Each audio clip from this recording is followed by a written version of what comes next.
Hey, and welcome, guys. It's Brian from Brian's Aquatics. Just a quick late night, early morning stream where I'm going to talk about the giveaway contest because I hit 200 subscribers recently, which I'm truly appreciative of. I'm going to be doing a $25 gift card to off of Amazon at this base right now, depending on finances. It's definitely going to be $25 to one random winner. What I want them to do is, with this contest, I want them to comment, like, dislike, sub to my channel. You have to be subbed to my channel in order to participate in the contest. The contest is going to run through till, hold on, let me look at the date. I put it in the description, till the 21st of April. And it's definitely going to be a $25 gift card. If I'm able to get in contact with some sponsors and see if they'll donate any items, I'll be willing to send those out. But at least with the Amazon card, I just put the money in. I send you the code to one unique subscriber, and I'm going to use a random generator. You know, I think YouTube has one where it'll randomly select one person's comment, and that's who's going to win. So let me add some people to this Hangout. I got 3 viewers. Let's see. Links. Video embed. Now I just got to figure out, let's get to my channel, live dashboard, so I can keep this open so I can see who I can add.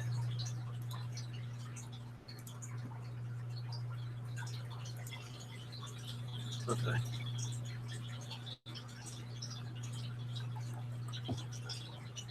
Excuse me for a second. I'm just waiting for the page to load.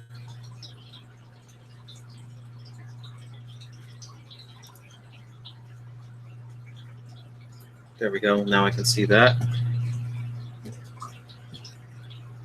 Now I just got to figure out how to add people. Add apps, YouTube, control room.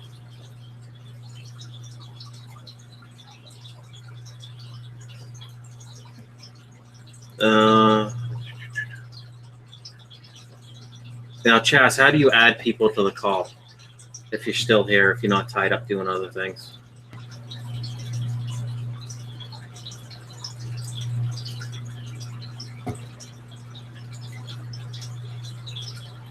I know there's supposed to be a link. Oh, here we go. Add. So let me grab this. So add name. So I'll send one to Fish Tropic.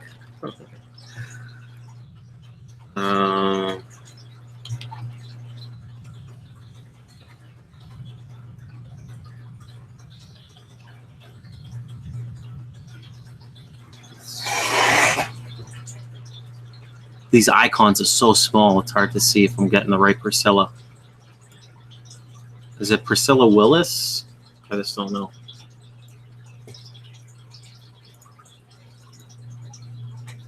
Of course, it hasn't updated.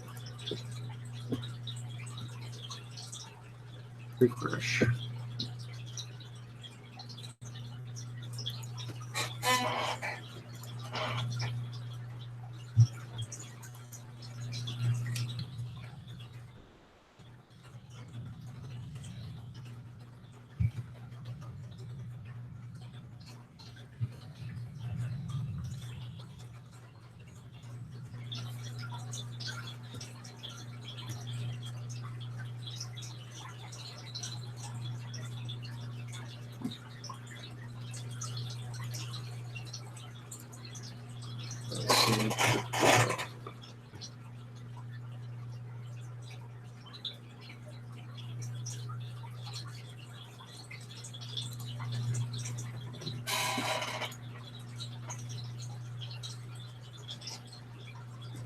Well, I sent the invites out. It's whether they join.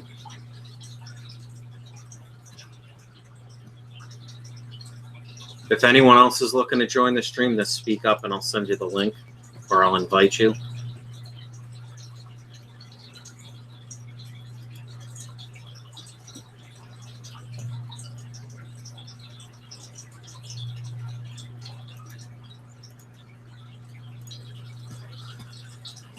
It said there's 5 people here, but I can't tell who's here.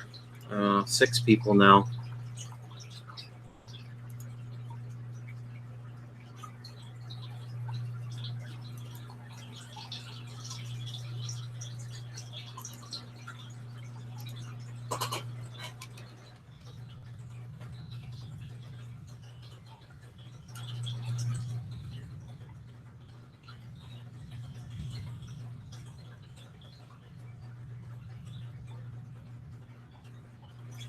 Can anyone tell me in the chat how to pronounce Priscilla's name? I didn't get her. I didn't add her by accident. And I can't, for some reason, go into the Google Hangouts and pull her name exactly to send her an invite. Is it Priscilla?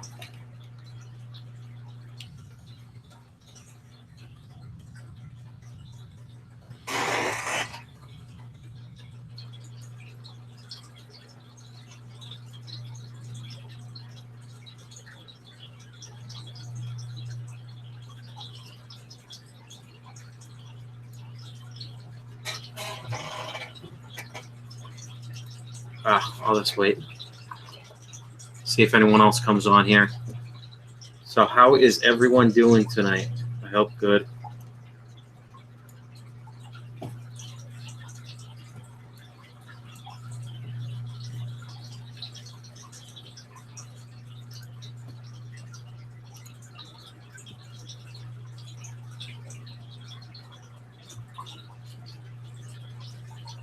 Oh, here's Priscilla's name. So it's Priscilla. Plus.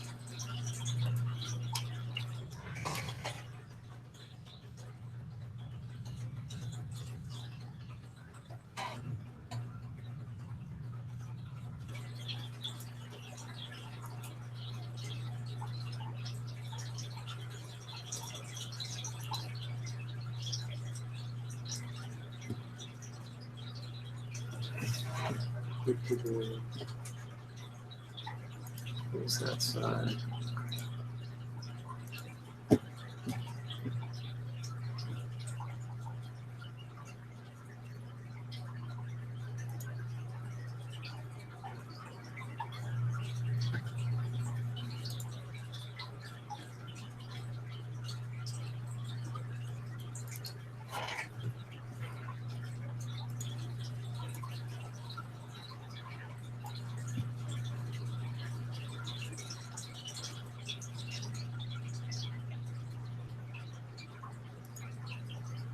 So I'm not chatting. I'm just trying to get the valid chat open.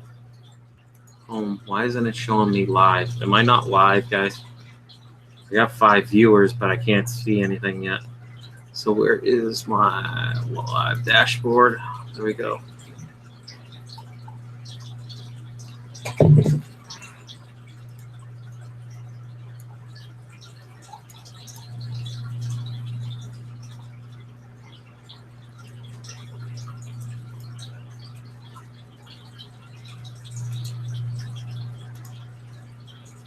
So let's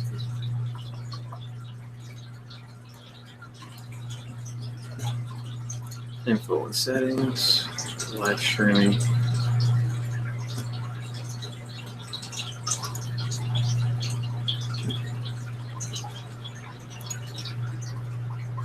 I'm just trying to see which one has the accurate chat.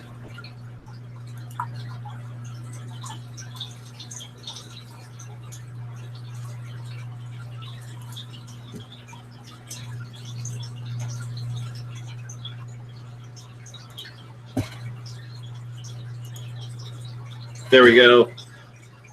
Now I got the chat.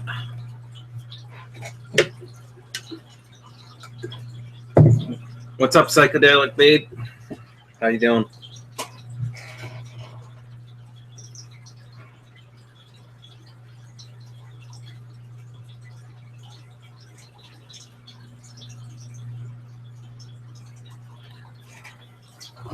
Psychedelic Babe said, just popped in to say good morning, Brian. Congrats on 200 subs. Thank you, Psych. What's up, Danny's? How you doing? Yeah, it's 3:18 here, or 3:19 in the morning.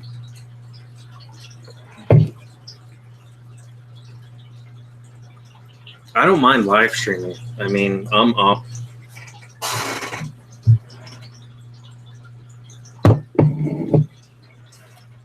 Hide the jug.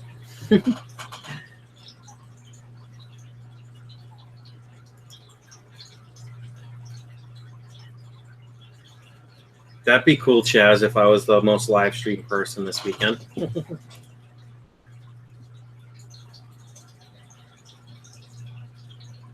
I thought you were going to bed, Chaz. Or are you doing a few things before you call it quits for the night?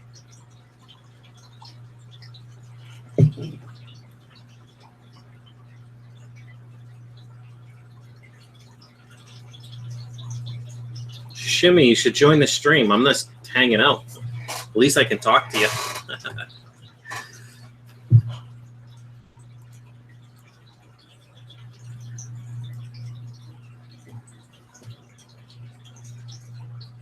Oh, just in bed watching it.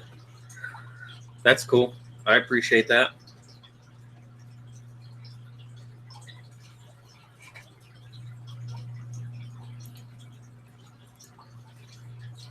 Well, if anyone wants to join us, here it is. There's the link.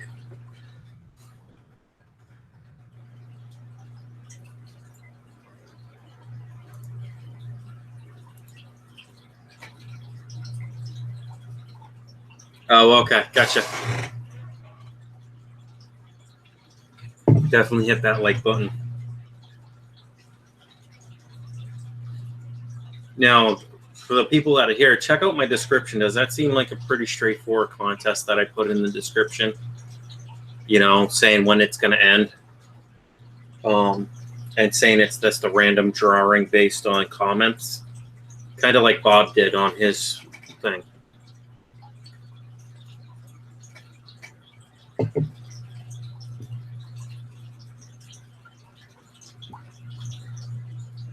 Fish Tropics. You're all alone, yeah. Do you see the chat now? I do.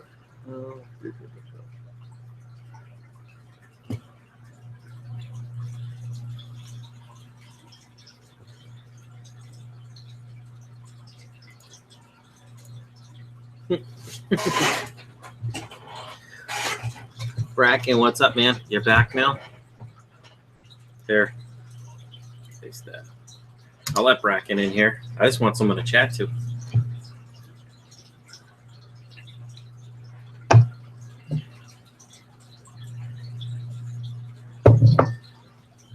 Feel free to join, Bracken, if you want to, unless you're not in the mood to do that. That's cool, too.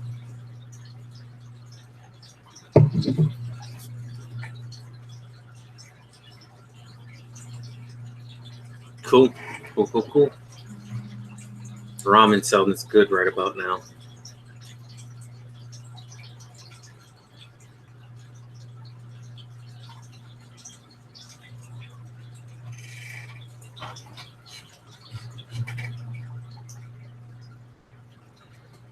Fish Tropic asks, how far do I see myself getting into the hobby? How many tanks? Once I get my house, if I can get a, you know, have a basement, which I'll probably put everything in the basement. I don't know if I want to finish basement or not.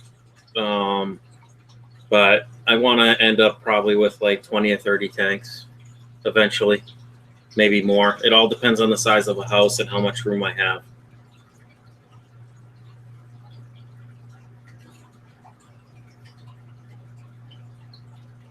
But I'd like to have a stock tank kind of like Greg Jones, where it's 300 gallons in the basement for some turtles.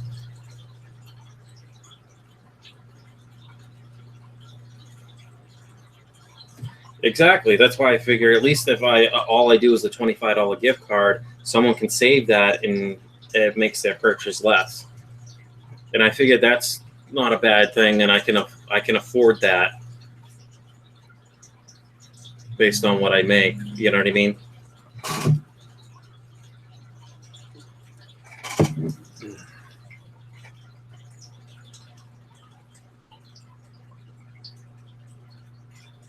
Chaz Fish Channel asks, do I breed fish for profit? That's my intent.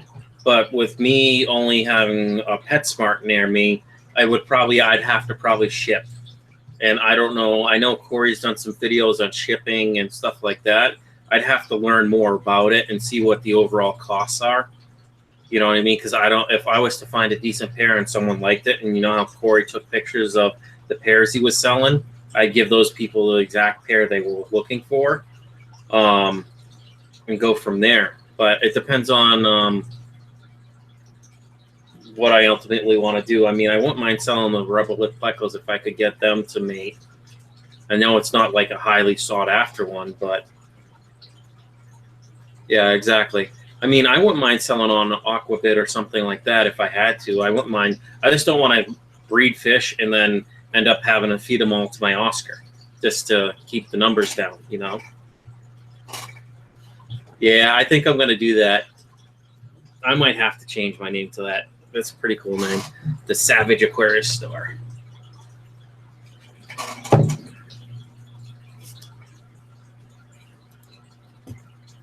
Shit, I should take that, and if I had the money, trademark that.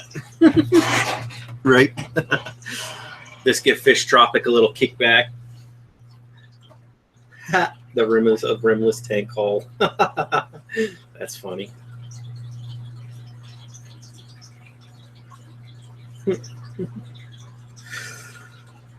Definitely funny.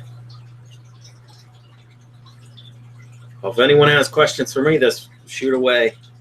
I mean, I know it's pretty much the regulars in here. So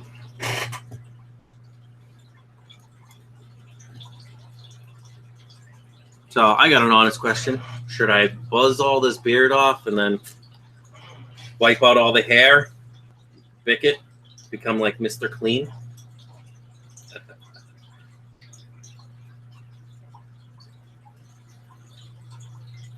Just shooting fish? Yep.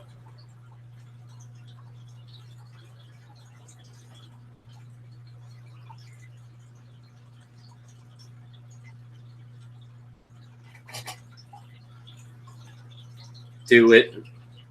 See, I'd almost be tempted if I got up to like 1,000, just let my hair and beard grow out, and then once I got up to 1,000 subscribers, make that as like, hey, I'm gonna shave. You know, I'll shave my head completely, bick my face, everything. You know, and do it as kind of like 1,000 or 500 subscribers or something thing, where it's not necessarily a giveaway, but something that's crazy. Maybe where I have to literally take. I know they make stuff to where it can make your head shiny. You know what I mean? Almost like turtle wax or something. Captain Savage Aquariums. Let's talk post-traumatic stress disorder. It's PTSD. So yeah, I can talk about mine because I don't mind it because it helps. It's therapeutic for me. The main reason I got back in not only seeing Corey's stream and getting my own place, that's what got me back into the fish hobby.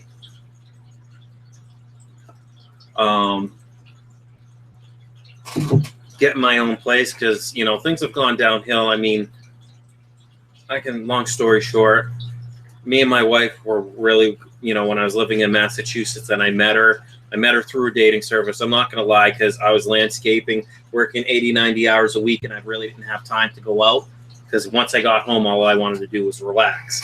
And then, you know, I'm a stay-at-home bum. I'm not going to lie. I mean, I do like going out. I like going on hikes and stuff now that I'm in upstate New York going fishing. But with not knowing people and my budget constraints now that I'm a single dad and everything's coming out of me, I'm just, you know, seeing a lot more. Because when you're a couple and you can split the bills, it makes things so much easier for anyone that's been married or has a significant other. Makes things much easier. But with my son, I want to take care of him, but at the same time, in order to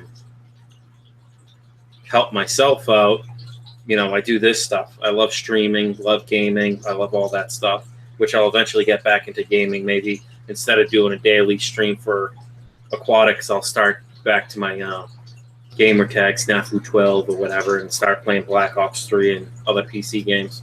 And look at that. We have Racket in the house. How you doing? You kind of came in low. I don't know if it's just my side or what. Came in low? Yeah. Let me see. I can probably turn up your volume anyways. Oh, no, that's me. Yeah, I turned my volume down earlier. Oh, okay. I was talking to someone, and he said my volume was really loud. Oh, okay. So I turn my mic down. Well, I don't know how my mics come in. I got one of those Blue Yeti ones because I did a lot of research, and I just love the thing. I can be literally across the room, and I can turn the sensitivity up. I could be on the other side of my house, and it would pick me up. You know what I mean? Like clear as day. So, Wow. you know, Did it go up at all, you think? what, the volume? Yeah, I can hear you much better. Okay. Yeah. So let's see. Let me read. Chaz, I answered that. Underground clandestine fish store. Yep. The Savage Aquarius store. I like that. I think I might have to change my name to the Savage Aquarius. Savage Aquarius. That's just funny. I get a kick out of that. Why the Savage?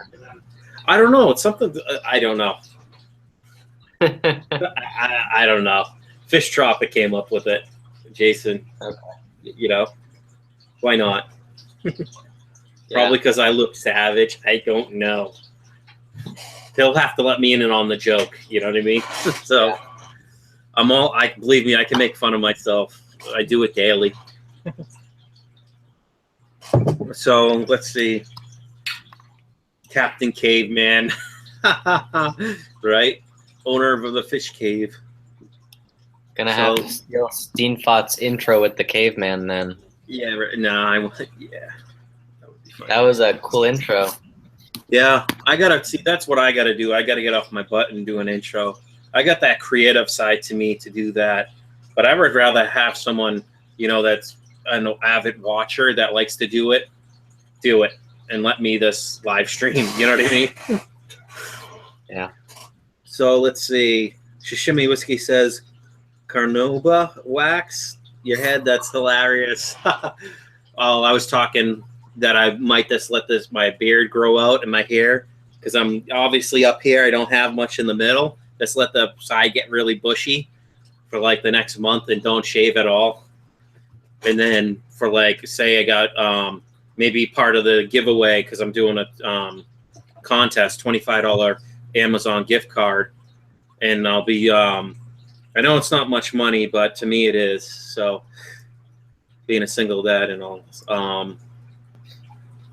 Let's see. Hold on. Why is that? I'm looking at the calendar right now.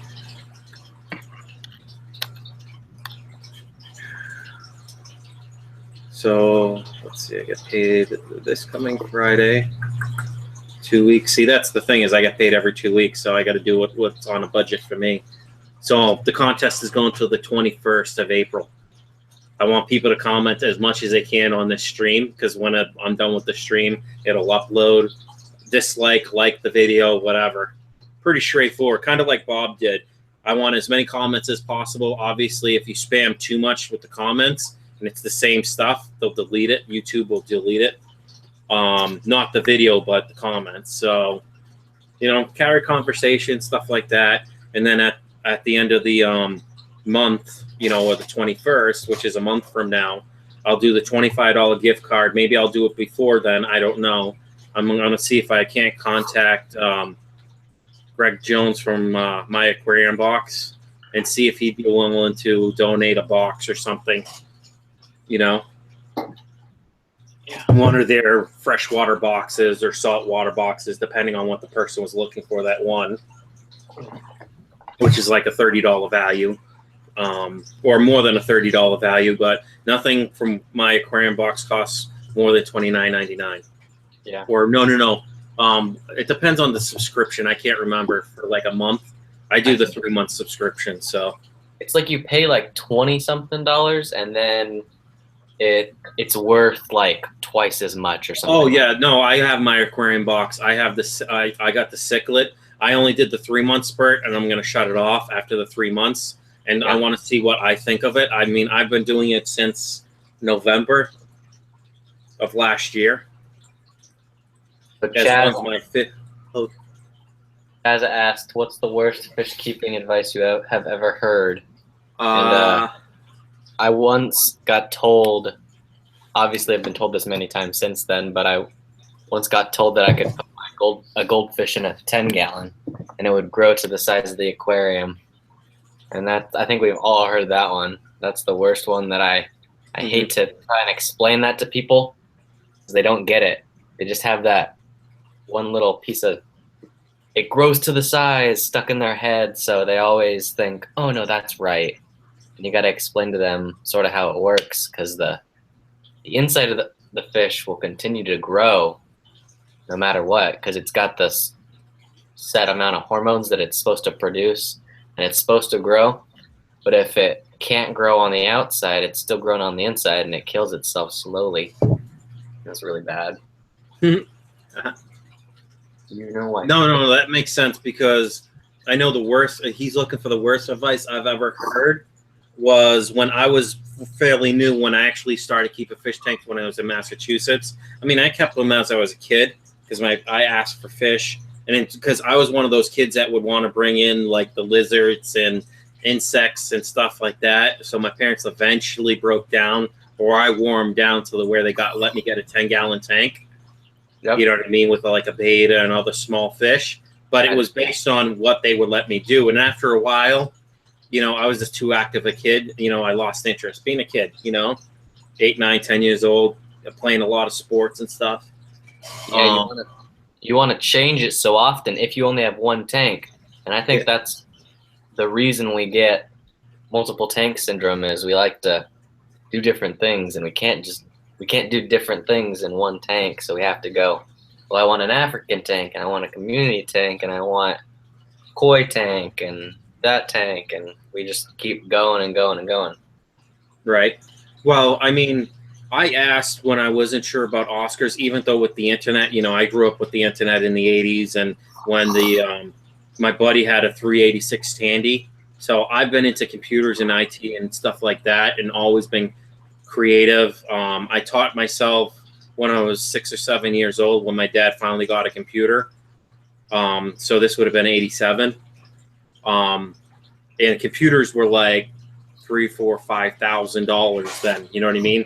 For a simple 486 with the first run of Windows. You know what I mean? And all that bugginess.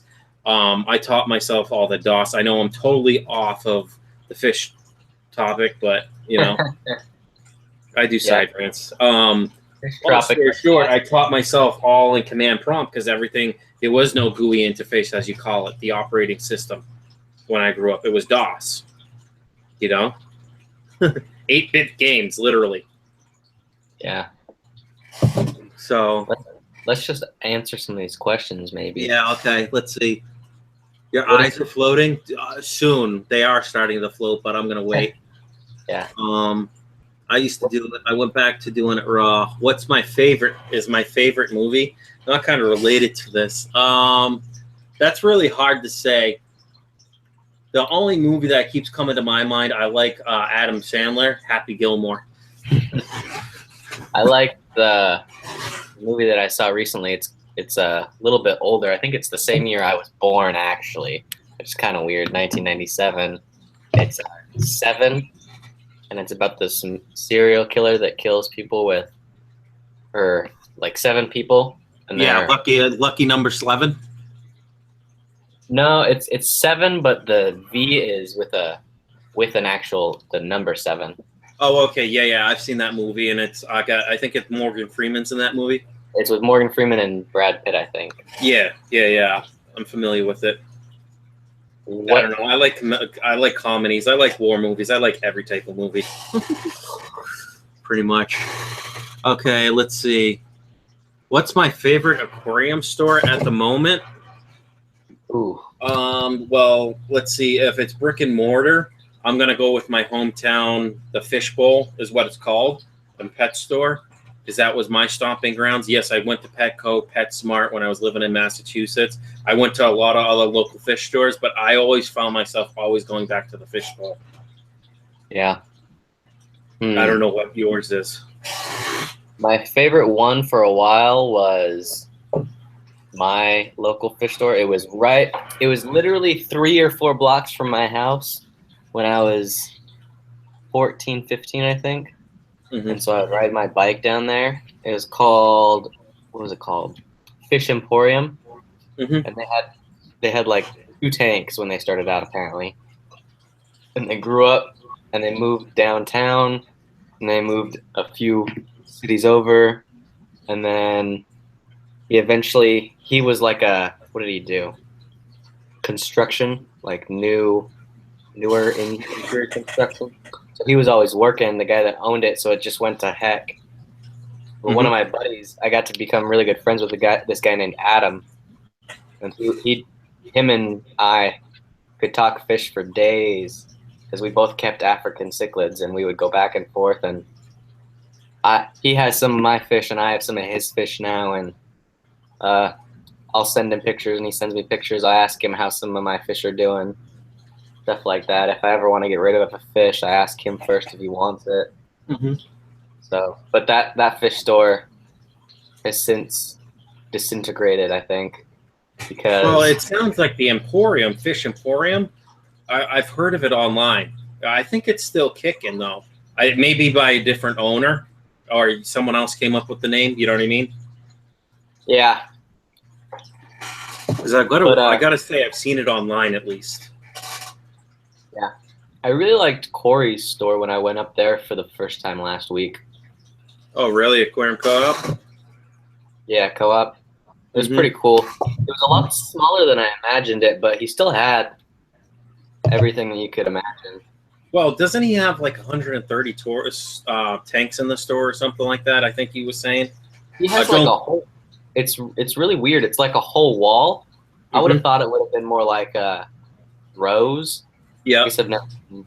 But it's just one wall, and I guess he's got a few in the front that aren't connected to that wall, and then a few like behind the counter type stuff. But it's just basically one wall. I think it's 4 high and like 30 long. There's so many of them, but he's got everything you wish to find in that place. Honestly, if I could get over and money started coming available and things got better, which I'm hoping to, as time goes on, everything gets better, hopefully, in life. I want to get back out and see my uncle and aunt. They live in San Diego. And if I can get over there, then I'd be willing to like rent a car and drive all the way up to Seattle. I know San Diego is Southern California, so that would be a couple-day trip, but I'd be willing to do it if I had enough money saved and be able to, afford to do it, Yeah. It was about an hour. It was about 2 hours, but that was because we stopped and we were hanging out, getting coffee. But it's about an hour and 40 minutes away from where I live. And, okay. I'm pretty sure Pierre lives pretty close to me.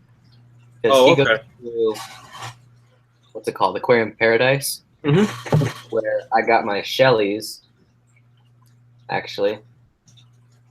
So I was going to drive up with him, but then decided not to. And I really want to go see his Hillstream tank when he's got it done. And so. Oh, that would be cool. Be interested in seeing that video, Okay, Yeah, Fish Tropics asking, do you guys talk to your fish? Yeah. Yeah, I would say so. I probably don't even realize I'm doing it, to be honest. Especially when I'm catching them. I'm like, man, you're such a little turd right now. Or oh yeah. or like when my tangerine tiger is becoming dominant as he's grown up. He was only about 4 inches. He's pushing 5.5, 6 now. And so he's starting to look really pretty. So I talk to him when he's out and about. I like to call my Texas cichlid when it was in my 125 shithead. Just because it would beat on, my Oscars, and I'd be like, what the hell are you doing, shithead? Yeah. Like, because I was always putting stress code in there because I was afraid I was going to lose them, and I was afraid of like bacterial infection and all that. Because no joke, that Texas was beating up on the Oscars until the male Oscar that I swear he kind of finished off. Because I went away for Christmas. Everyone has to go away sometime at some point. And my landlord went out of town. Otherwise, he said he'd feed my tanks. So I know fish can go a week to 2 weeks, depending on their size, without food. So I was gone probably for 7 days. So I fed them like I normally fed them. I didn't lose any fish. But right before I left is when I had the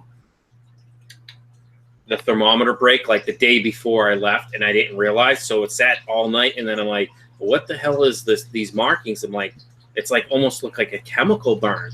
You know what I mean? So yeah. I lost my male. I'm pretty sure it was a male Oscar and one of my scarlet goldfish that are in that tank, and I lost my. I want to say my common pleco that was in there that was probably about 12 inches. But I think the Oscar, when the thing smashed, you know how Oscars, when they see something fall, they naturally just go after it and they eat it.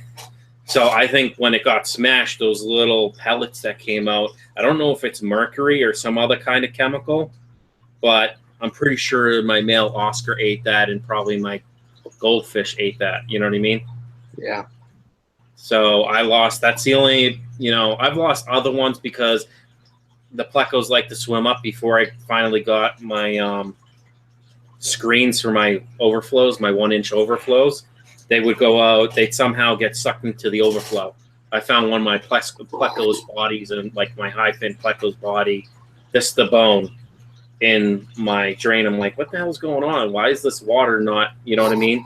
The overflow, just based on how I have it set, I figured it's probably doing 850 gallons per hour at 1 inch with gravity fed, you know, after being primed for 800 gallons an hour. So I think I'd lose 100 gallons an hour just to do the 6 or 7 inch lift and then over and then down. You know what I mean? Yeah.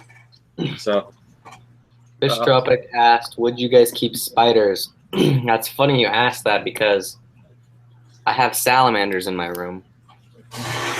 Right before I got those, I was really considering getting a tarantula. I really wanted a tarantula for a while. But the girlfriend said she would never see me again. So that was out the window. Oh, okay. Comment from me from Fish Tropic.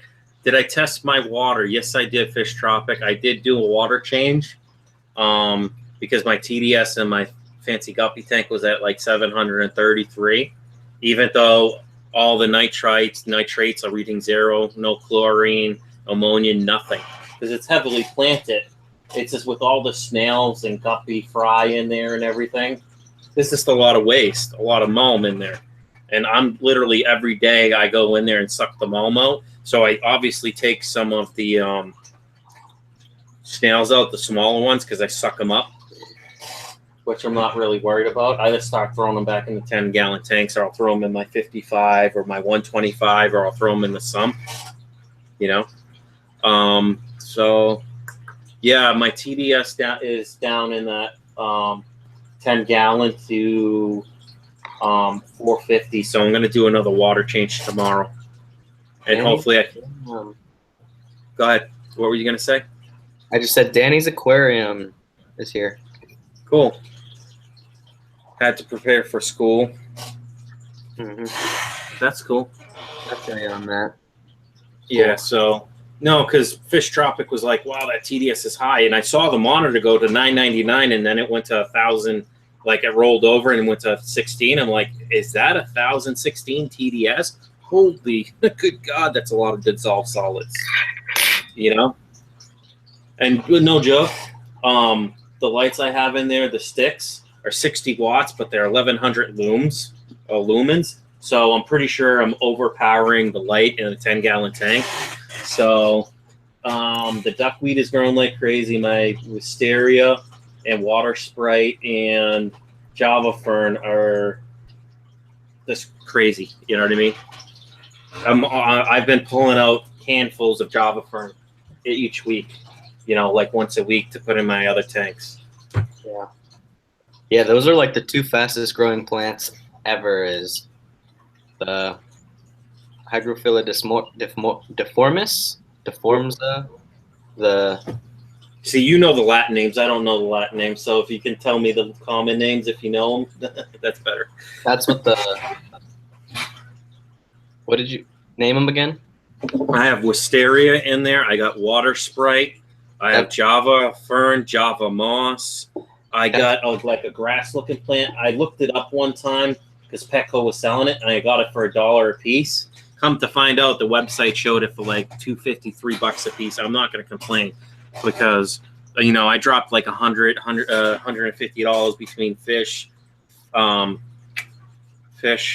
other products, a kit that they had cheap money. They was trying to offload it, you know, a 10-gallon Marineland kit. It cost me $50. Normally it retails for like almost $100. I couldn't turn that down. You know what I mean? That's what I have in my bedroom. It's got the LED lights. So I've been moving plants. I just recently graveled it and sanded it with play sand. So I'm going to start planting stuff in the substrate. Yeah. So I like the Latin names because when I first got in, I was using Seriously Fish a lot. mm-hmm. One of the admins on there was like, yeah, you need to start using the Latin names. And it's pretty easy because every time you look up a fish, it'll give you the common name and the Latin name.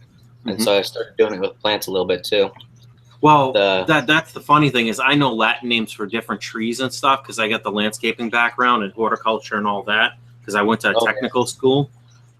And come on, hide bar. I'm waiting for the, you know, how there we go. I'm waiting for the taskbar to scroll away so I can see how many people are in here. What is this? Open this. Do I want to open this up? What's that? Fish Tropic put out a link. Gallon fish tank for 120. That's not that bad. 2 filters. Wow. 120. Holy moly. Now that's a, yeah, so you probably got to pick that up, right? That's not bad. 2 filters, decoration. See, that would be like my type of deal. Although I would probably try and get them down another 20 or 30 bucks. Not that I'm a cheapskate, but if someone's looking to move stuff quickly and they just want to get rid of it, they're gonna pay cheaper prices. Normally, I'm pretty agreeable on prices when I'm getting fish stuff, but sometimes it's like if you're just trying to offload it, you know. Yeah. So let's see links. He says $100 after he showed up, and it was a metal stand. Oh, so you can put it. Most metal stands, you can put another tank same size right below it. You know. That's what you just said. Yeah, sounds like it. Yeah. See, I like to do DIYs, and I say people should go back and look at. I don't know if I put the DIY thing with where I used Joey's from the King of DIY, how he builds a stand. Man, I over-engineered my 40 brooder stand. I swear I could put my truck on it and it wouldn't budge. It wouldn't even move. You know what I mean? Yeah. And my truck's 4.5 tons, you know? Or maybe no, 4.5 tons. It's probably 4,500 pounds is what I meant to say. So, I don't know. So any future plans for you? Any projects you're looking at? I know you're at school, but. Yeah, I currently got a 125 outside that's broken because I got it for free, actually from aquarium, or not aquarium, from the fish emporium when they were moving. They wanted to get rid of some tanks that were broken.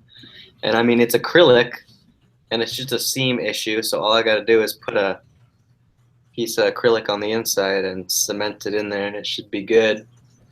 And Joey has a lot of good videos on that where you put the a couple needles, you know, for clothing needles in there. That way it can suck it in, and you can actually see when he zoomed in how it sucks in, and then you come from the other side and fill it. You know what I mean? Yeah, it's gonna be interesting because it's a broken seam. So I'm gonna probably do the way that if you ever seen Dustin do his fixing a mini, like a 10-gallon that has a crack in it. You use like a CD case or something that's old, and you put it on the inside and you just silicone it in there, and the water pressure doesn't get out, if that makes any sense. So yeah, no, I get you. Well, it's kind of funny.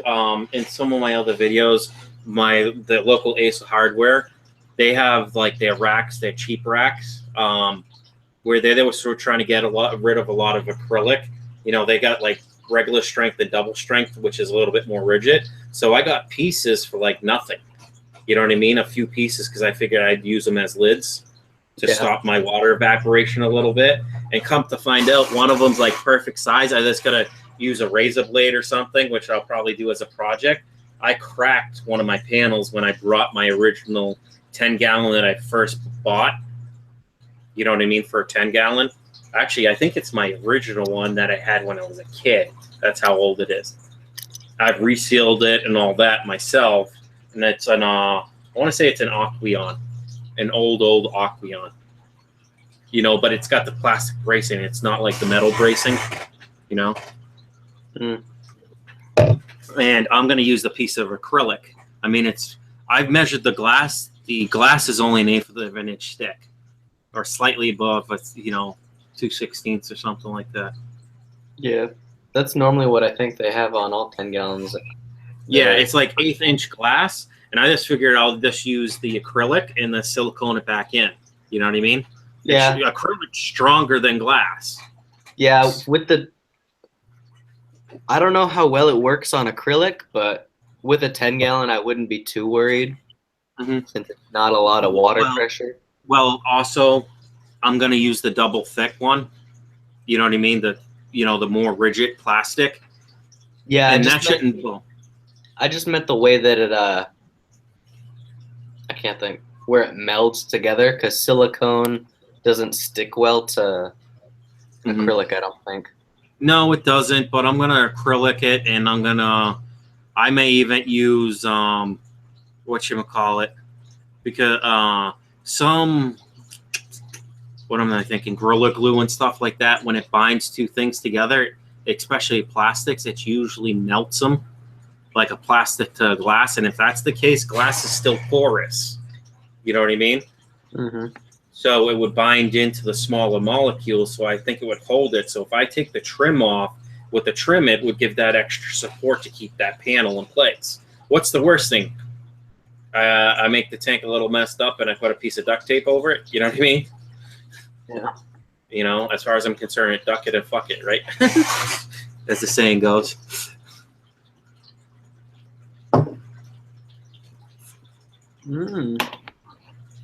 Let's see. Fish Tropic. Check these endlers out. I'll have to check them. All right. Hey, do you mind carrying the stream for a minute?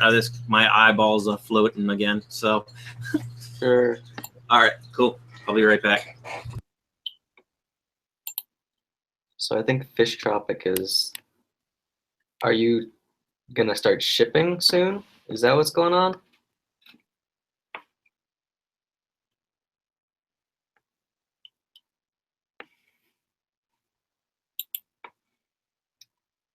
Fish Tropic, the way you shop, you're gonna have your whole house full of fish. Let me see these Oscars. So they're albinos, and the other one's just a normal. For $20. I mean, Oscars are a dime a dozen, in my opinion, because once they get to a certain size, no one wants them anymore. I mean, not a lot of people. Obviously, Brian's the exception, but I mean, not them anymore. And so one of my local fish stores actually had a free Oscar day. They literally had about 20 or 30 large size Oscars, bigger than Brian's, and they just said, if you bring a bucket, you can have them because we have too many of them. So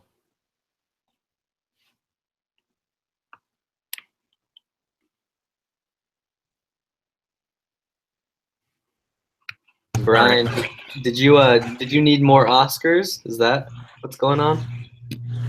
Yeah, I need more Oscars. I was talking to Fish Tropic. He thinks I should get one of the longfin Oscars. I didn't realize they made longfin Oscars. And Fish Tropic ID'd my Oscar. He's pretty sure, like 90% sure at least, that it's a female Oscar or more. He's like, just me putting the camera up at the Oscar and how it swims.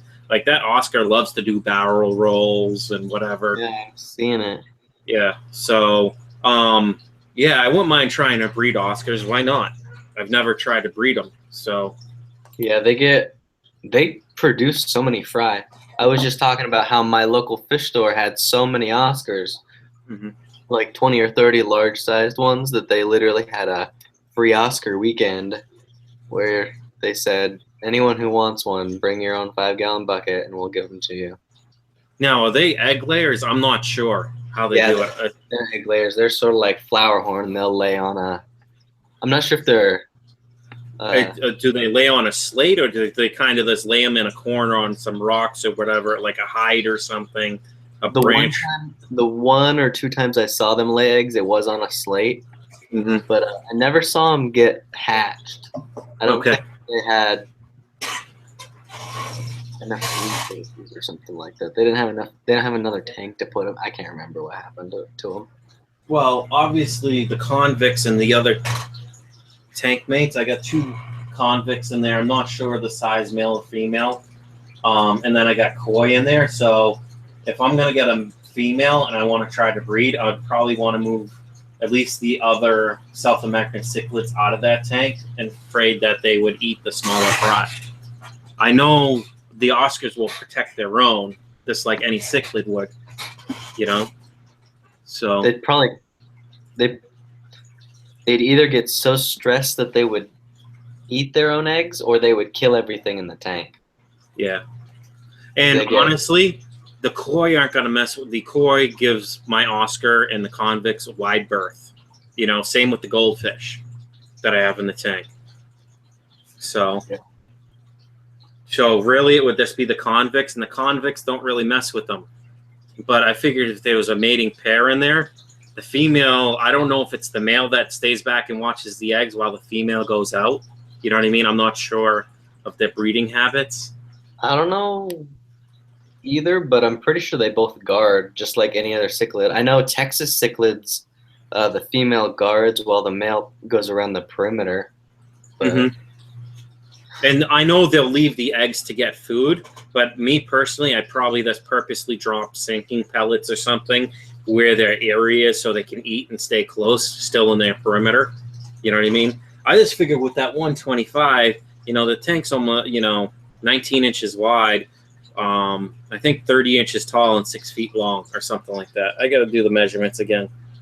I know it's a 125, so I just figured with that much space, those Oscars, even if they capped out at 14 inches, they still got 4 inches of space to spin around. It's not much. I'd rather upgrade them to a 2-foot wide tank, just for the extra space front to back. But for now, it'll be good enough. So, let's see. If I go off topic and I didn't answer a question, just let me know. I got like a brain of a squirrel, you know. It's like, what's it, the show called Up, where you see the dog and it's like, he's talking to the guy and it's like, squirrel. That's what I feel like. What I'm seeing is lots of people have mixed opinions as to what happens, or situations what happens. Sometimes the male will guard it, sometimes the female will guard it. Sometimes they'll do it together. But if one of them gets chased off, then they see the other one as a threat, maybe. So seems like they're pretty variable in their breeding habits. Yeah, that's what Fish Tropic is saying. He's asking, how do you know when it's time to change your water? I go by smell usually, because if I can smell when I open the door, I know it's time to change the water, or at least go in and change my blue bonded in my sump. You know what I mean? Because usually that means the excess food made it through the screen and it's sitting in my sump. But that's why I put duckweed in there, because a lot of the duckweed's sitting on top of my blue bonded, and it's thriving because I have a light in there. So I figure that'll help with the nitrates, nitrites, ammonia, and all that from as the food breaks down. And I have snails in my sump in each and every drawer. So yeah, I like to just keep a schedule. Being away from home, I make my dad do it as much as possible. So my Africans don't get as much as they should.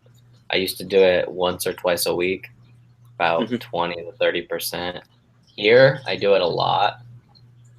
I do it like 2 to 4 times a week, like 50%, because I mean, I had 4 bristlenose in there, and that what everyone was telling me was too much. So I was like, well, I'll just overwater change until I can get them out of there.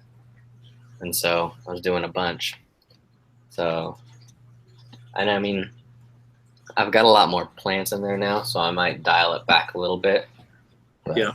I still like to do it at least once a week, just because bristlenose are such messy eaters.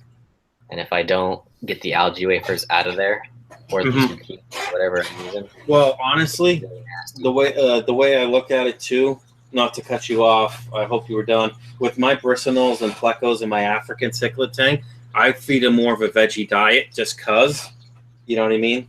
The African cichlids, I don't want them getting bloat. I'm just watching this one fish. I'm watching this one African. It looks like he keeps rubbing himself, so I might treat with ick because I'm just afraid. I don't see any white spots on him. I don't know if it's kind of a territorial thing where he says, you know, it's not like he does it all the time, but I just don't. I would rather be safe and treat the whole tank. Pickaxe. Yeah, I've noticed Mbuna do the rubbing a lot more than any other Africans. But if you're chilling watching your tank and you notice that they're like doing it a lot more, like especially more than one fish, then I would. But I wouldn't worry about it too much. You know what I think is kind of funny, because Fish Tropic told me I shouldn't put fancy guppies in the African cichlid tank. I got 6 of them. It's still in here. They're juveniles, and the African cichlids, since the guppies like to stay up towards the top of the water, the Africans don't even mess with them. Oh, that's because you have Mbuna. I was gonna say, if I tried that at my house, they would not last 20 minutes. And then you know what is this little thing? Like the Texas, I've never seen the Texas go after smaller fish. The Texas cichlid, never. Even though he could swallow those guppies and one thing, I'm sure he probably could swallow a couple of my Mbuna because they're smaller, but he just leaves them alone. That's interesting. So you're thinking, so what were you gonna say? I'm just reading the questions in the chat. Your Texas might be a female then. The females are normally the not so mean ones. Well, to be honest, I've seen the Africans chase the Texas cichlid around to say, hey, you're not boss of this thing, we are. Yeah. So, I don't know. I'm just going to run it. Why not? If a combination works and it's working for me, it doesn't say it's going to work for everyone, though. Yeah. Who knows, when the Africans get to their full size, they may not let me put fancy guppies in there just because they're competing for food. Yeah. You know? Well, my Africans, I used to feed them live sometimes. I'd throw in the ghost shrimp that they sell for like 20 cents. PetSmart. I wiped PetSmart out. They only had 10 left, and they all looked all good quality. So I mean, they were. I want to say, yeah, you're right. 20 cents a piece. I'm like, for $2, I'll take them. And I've lost a couple. It looks like they've shed, but I put that in my female beta tank, and the beta. I swear it's a Dumbo Dare beta. It's like an albino Dumbo Dare beta female.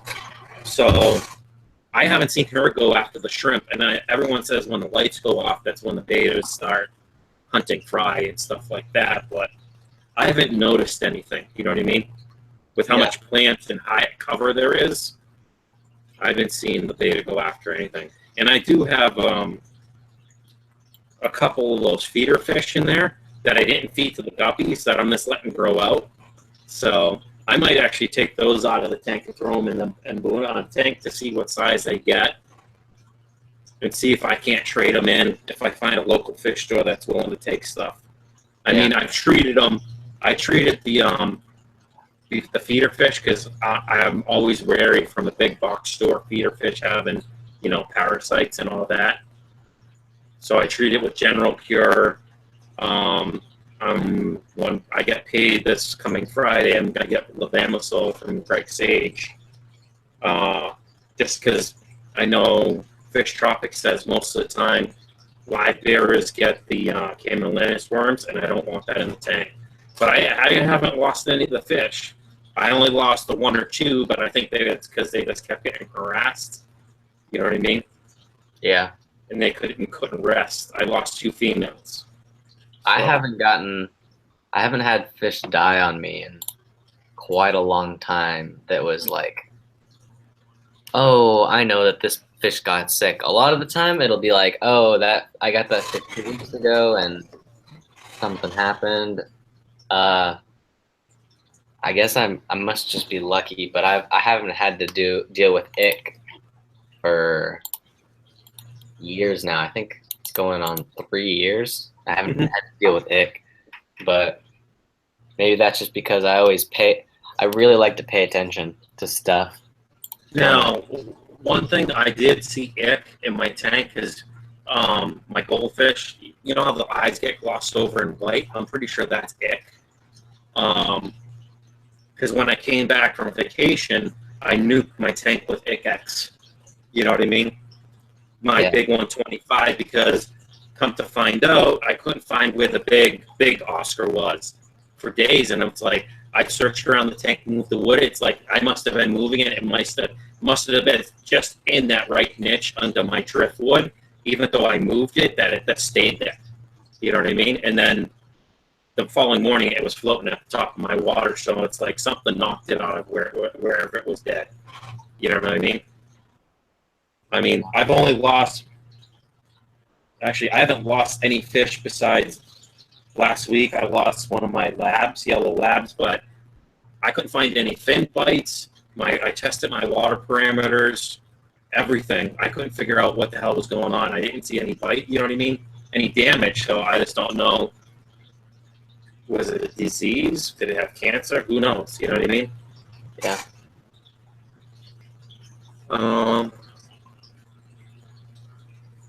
Hold on. Ollie Queen says, Brian, what type of koi do you have? Domestic? The Asiago koi that I got from my son, I believe, is a domestic carp.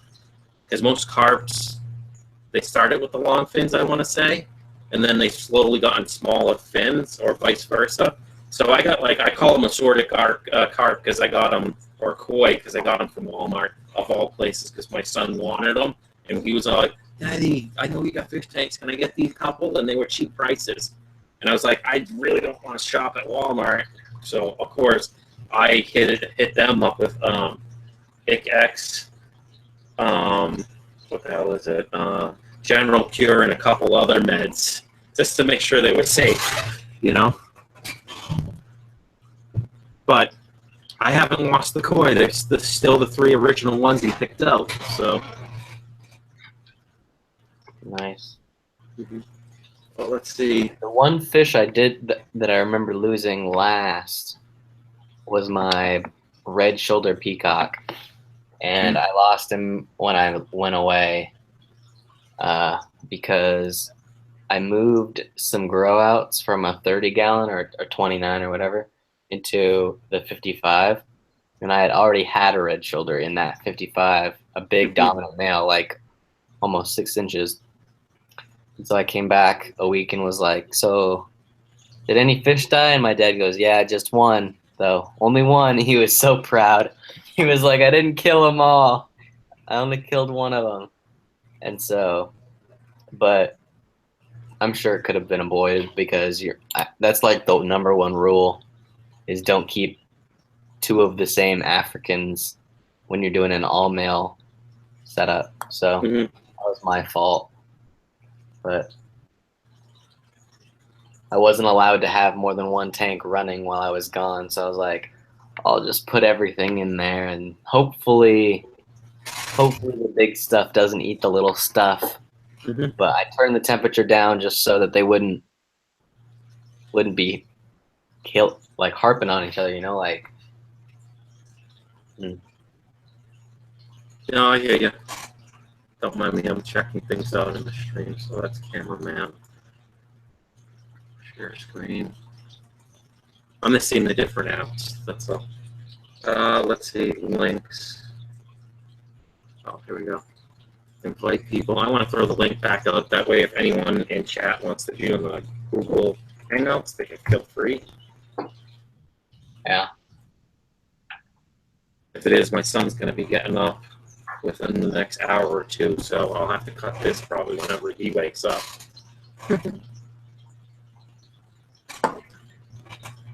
So let's see, what else is going on? Fish Tropic says he feeds his Africans bread and grapes.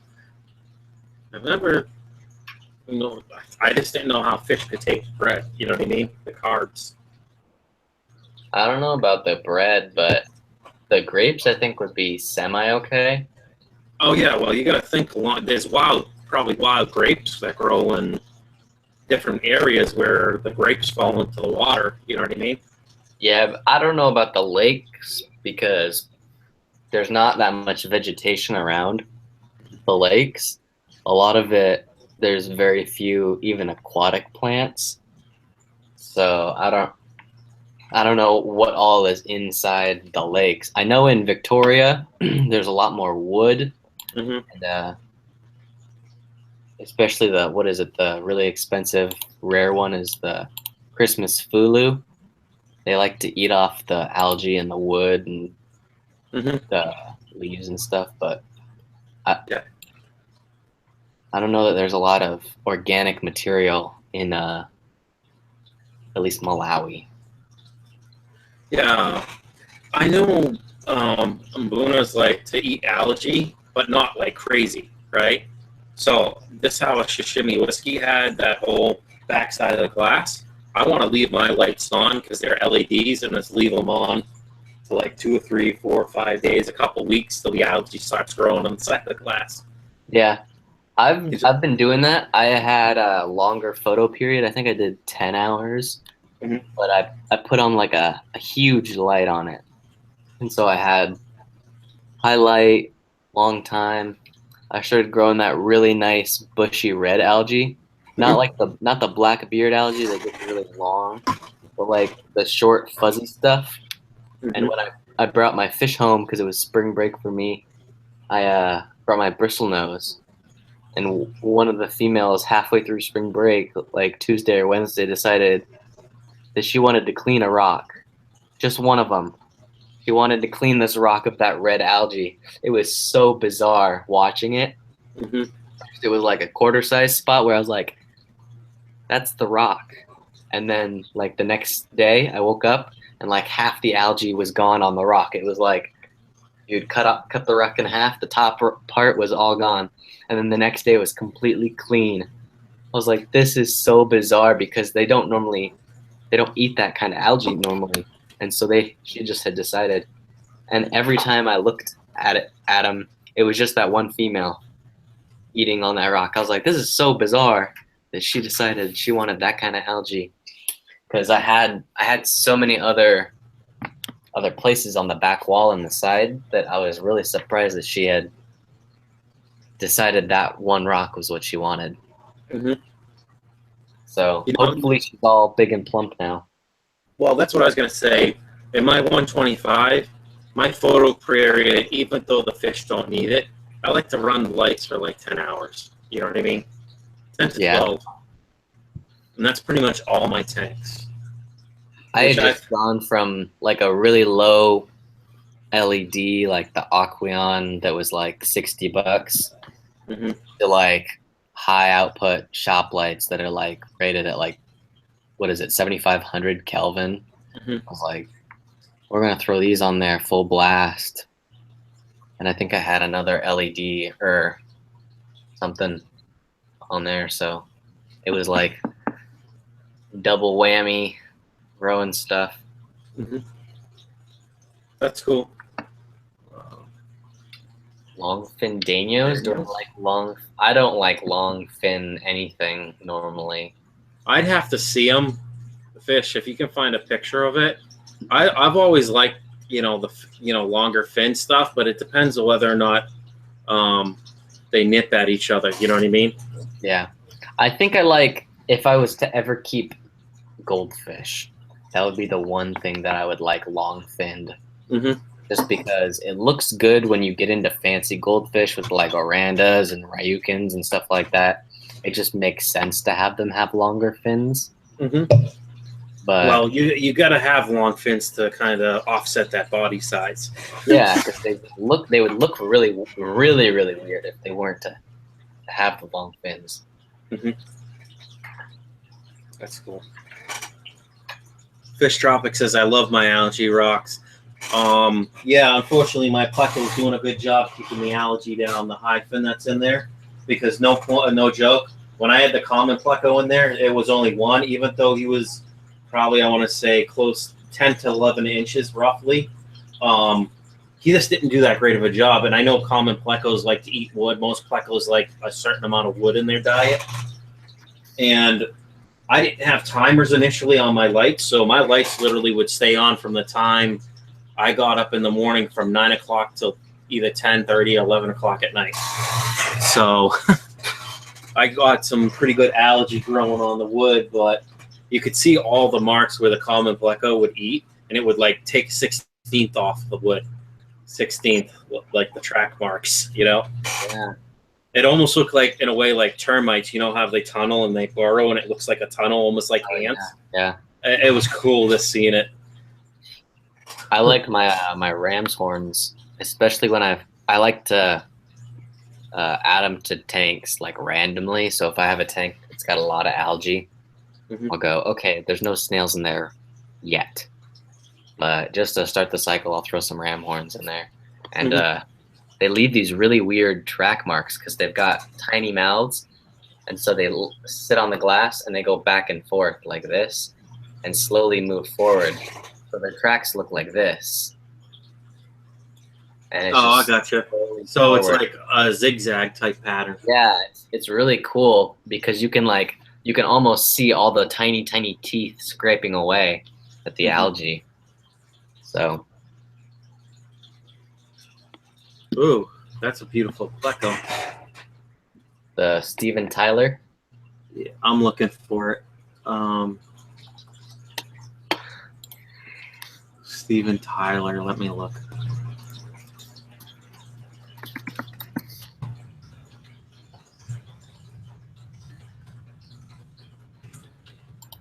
Not getting anything. L146.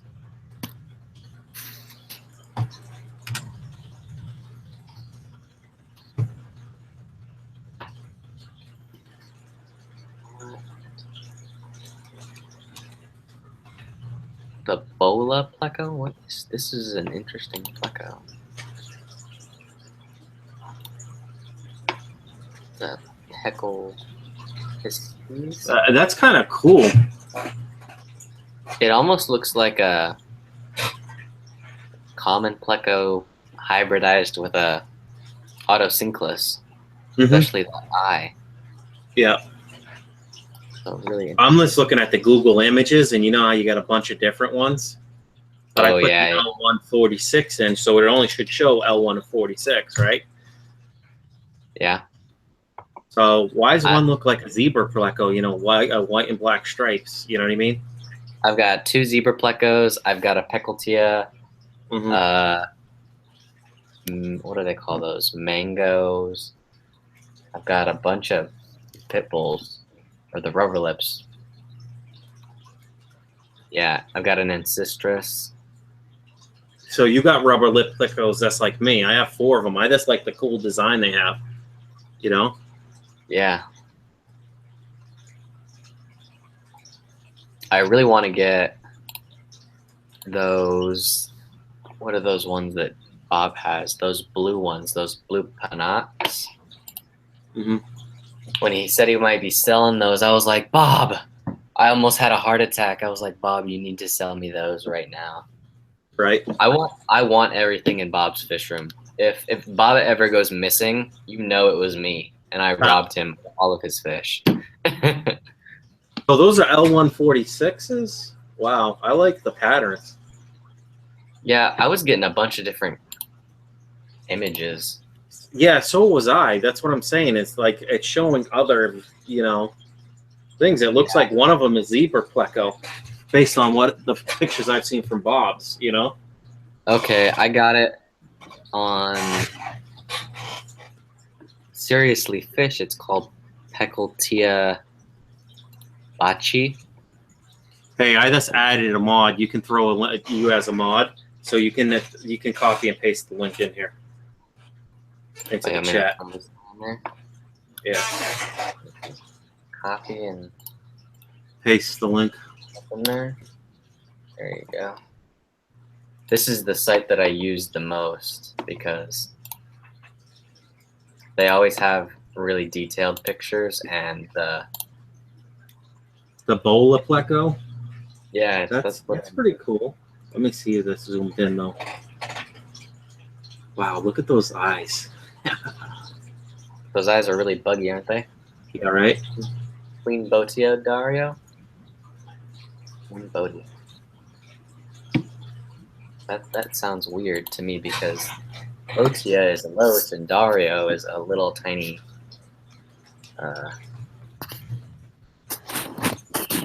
What's it called? Little tiny fish. Queen Botia. I'm just wondering if my rubber lip plecos, they got a different pattern to them. You know what I mean? Than the regular pleco. Your what? Your what? My rubber lip pleco.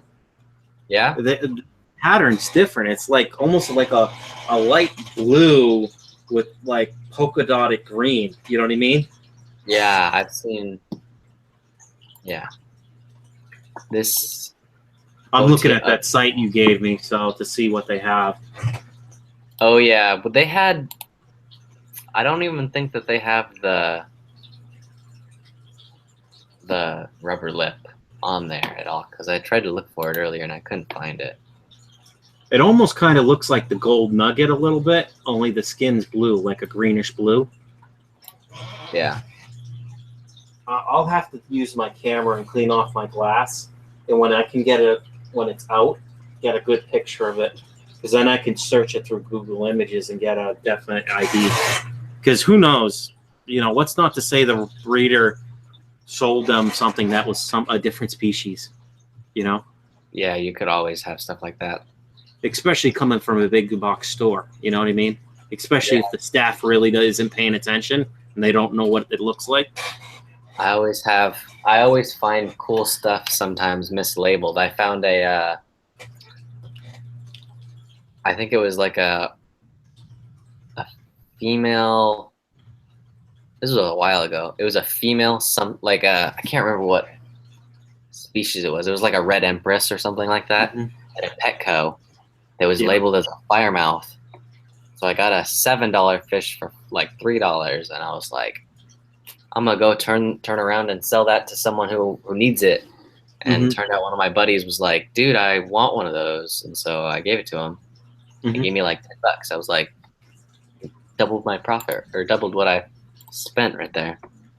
Yeah, like I'm talking to one of the guys at work. He's got a 46 bow front aquarium, like a marine land, with a bunch of different things, and he's got fancy guppies in there, like a pair, and he's not sure if they're breeding because he's got like a rainbow shark he recently lost. This probably due to old age. He said he's had the tank up for 6 or 7 years, so yeah. So I'm assuming it could have been old age. He said he had it since he had the tank up. So I'm like, you realize guppies only last like 4 years, right? On average, depending on your temperatures. And he said, I have my tank set at like 74 degrees. So those things will live for like ever, man. Well, he had a pair of fancy guppies, like a male and a female. It's like they should be breeding like crazy, you know? But he's like, with the other fish I have in there, I think they're eating the fry. I'm like, that's a possibility. But he told me he has Java moss and Java fern and stuff for fry to hide in. You know what I mean? He's got a lot of plastic decorations, but he does have some live plants too in the mix. And it's like, it couldn't be the same female and male. 6 years, you know? Yeah. I've known guppies to live that long, but I mean, What's not to say? Maybe this good conditions. It sounds like he's got the tank understocked, so that's yeah. always a possibility. We had the first endlers I got when I was a little kid. We had them for like 3 years, and everything but one died off. Mm-hmm. And she decided she didn't want to give birth for like a few months. You know how some guppies and endlers will do that. They'll just hold on to them and they'll wait for them to develop until way later. Mm-hmm. She dropped fry and she like died like a month later. So we like had a bunch of fish and they all died off, and then all of a sudden we had a bunch of new fish. Mm-hmm. But I think she spawned like all females or something like that, like something weird. Yeah. So we never got more. Okay, I'm just looking back at the chat. Let's see.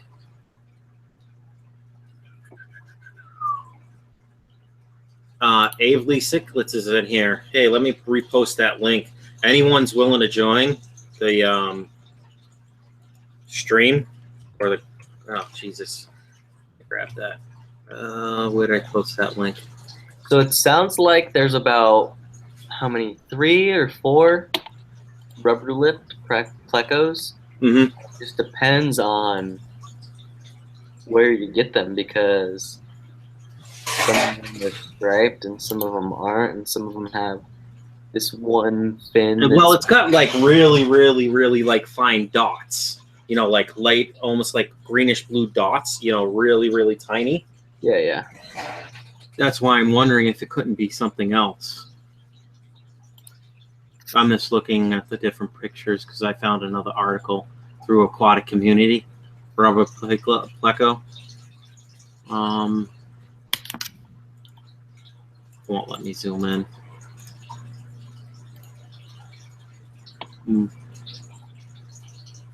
Just looking at the albino alligator.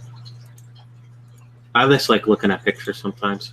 So let's see. Back to the chat. So welcome, Averly. Island Queen says she got a 55, but needs bigger for her high fins now. Yeah, because high fins get to what, 14 or 16 inches. I wouldn't be surprised if they cap out at 18. No videos for Queen yet, but she said she's going to get around to it, so she will. Island wants to move her high fin plecos to a small pond for the summer. Yeah, Island, I don't know if you own your own house or whatever, but if you have an apartment and it's like a 2-family apartment and a landlord like me, he's pretty chill. I could ask him, hey, is it all right if I set up, like, I'm going to set up either 100 or 150 gallon stock tank outside and just let it work the whole summer that way, and then I'll bring the fish back in for the winter. So, and I figure 100-gallon stock tank or 150-gallon stock tank for fancy guppies with a sponge filter running and all that, like a solar-powered one. Because with the wind, it'll blow the water. You know, there'll be some agitation due to wind and all that. So I'm not worried if, actually solar-powered would work if I put a battery-operated air pump outside during the summer. So I'll have to look into that. That sounds like a cool DIY project. I don't know if it doesn't get that warm out here to breed guppies. I would imagine. I guess you probably could, but it'd probably get pretty cold at night. We always get pretty cold. Well, up in upstate New York, where I'm from, when it's the summer, the nights will drop to like 65, like at lowest 65 at night, unless it's rainy and cold. But on those days, if I know it's going to be rainy and cold, I would test probably on a 100-gallon tank. I would probably throw like 100 or 200 watt heater in there, and just have it on like a solar panel, and then let that just use the battery at night to keep the tank. You know what I mean? Charge during the day, because the water will be heated during the day, and the thing, you know, have it set for like 74, 75 degrees. And then at night when the temperature drops, if it drops to 65, most heaters can do within 8 to 10 degrees of the outside temperature, you know? Yeah. So check that link out that Fish Tropic just put up there. Is this what yours looks like, or does yours look a little different? This is black spotted. You said yours was more green and blue iridescent. Yeah. See, I wish they were out. I don't want to upset them because, I don't know. I'll get a good picture of it tomorrow when I'm not on the live stream. Yeah. And I can mess around with the tank. I just don't want to do things while I'm streaming too much. Those spots look too big based on that picture. These are like these look like really like pin needle spots. Only they're like up to like a 1/16 of an inch in you know, like they almost look like perfect circles almost.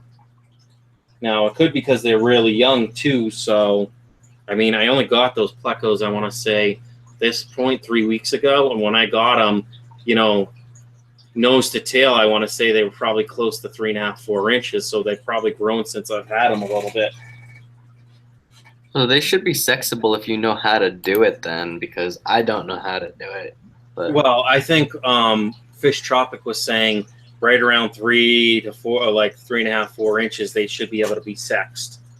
Because I think the max is like 6 inches. So. Yeah. I don't know. I want to get close-up pictures of them. I'm pretty sure I definitely have a male because I've been reading just on the different pages for the rubber lip plecos. They got the bigger head. It's like a fatter head to them. And then like their body like streamlines really quick. You know what I mean? Yeah. So I'm pretty sure one of them is a male. I just haven't seen the other 3 because they're always hiding. And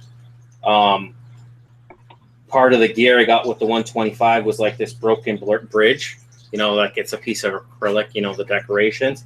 So I have one of them flipped over upside down for the big circle, which is like probably a 3 or 4 inch diameter circle, right? Or at least 3.5.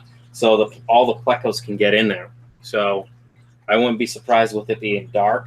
They don't hide out in there during the day, you know? So. Plus, the imbunas are always swimming in and out of it. So, I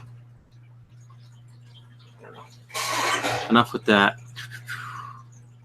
Fish Tropic says, got to build a biodome. That'll be cool. Like the movie. that was a funny movie. Hold the heater in, make a dome or a greenhouse. I was tempted to this. You know how you got those window well plastic pieces? I was tempted to put those over and just put a piece of duct tape over it, and that should keep the temperature and keep the moisture in the tank. So that would retain the heat, I would say, especially if it's 100 or 150 gallon stock tank being black. It's most stock tanks are black, you know, the Rubbermaid ones. That should retain the heat most of the night. So even if it drops, say, 3 to 4 degrees during the night, by the next day and morning coming up, the heat would go back up, you know?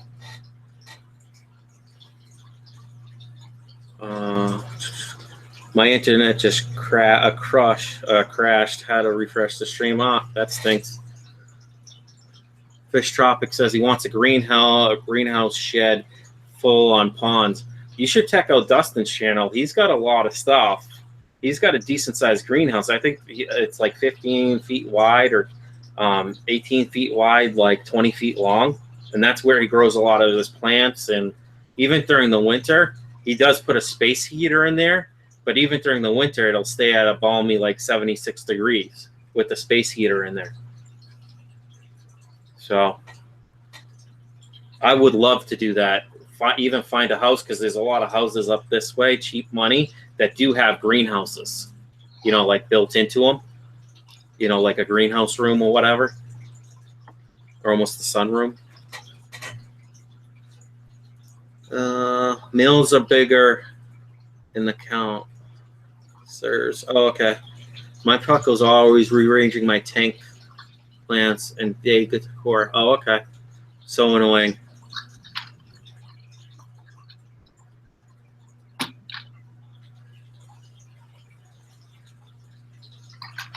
Yeah, I was gonna say, like, most of my decorations are heavy enough that most of my fish can't move them. And now, if it's the Oscar or Texas Cichlid and they're getting chased or whatever when they were in the tank, things would get moved. But most of the driftwood and stuff I have in there, they can't move that stuff. That one log that looks like a stump, that's like 5 feet long in my tank. That thing, no joke. When I brought it in, it felt when it dried out for like the month and a half, 2 months, it was in the back of my truck. I want to still say it weighed 35, 40 pounds, you know? Now, with water weight to it, it's got to weigh 50, 60 pounds. Yeah. All my stuff is normally rock, so there's no way. I mean, I have sand, so my Africans will move my sand around, but they can't do anything about my rocks. They're huge, man. I keep, how many do I have? 3 or 4 pretty large size rocks, about head size or bigger. Now, go ahead, sorry. In your tank? Yeah, that's it. Now, did you put like any egg crate under them? That way, if for some reason they were to tip over and fall, they wouldn't and go through the bottom of your tank? No, I have them pretty much rested on the bottom. I don't have that much sand in my aquarium. I had a bunch of sand for a while because I was like, oh, it looks cool. And also I had earth eaters for a little bit, but I decided to take them out, take the sand out, because I got this one dragon blood.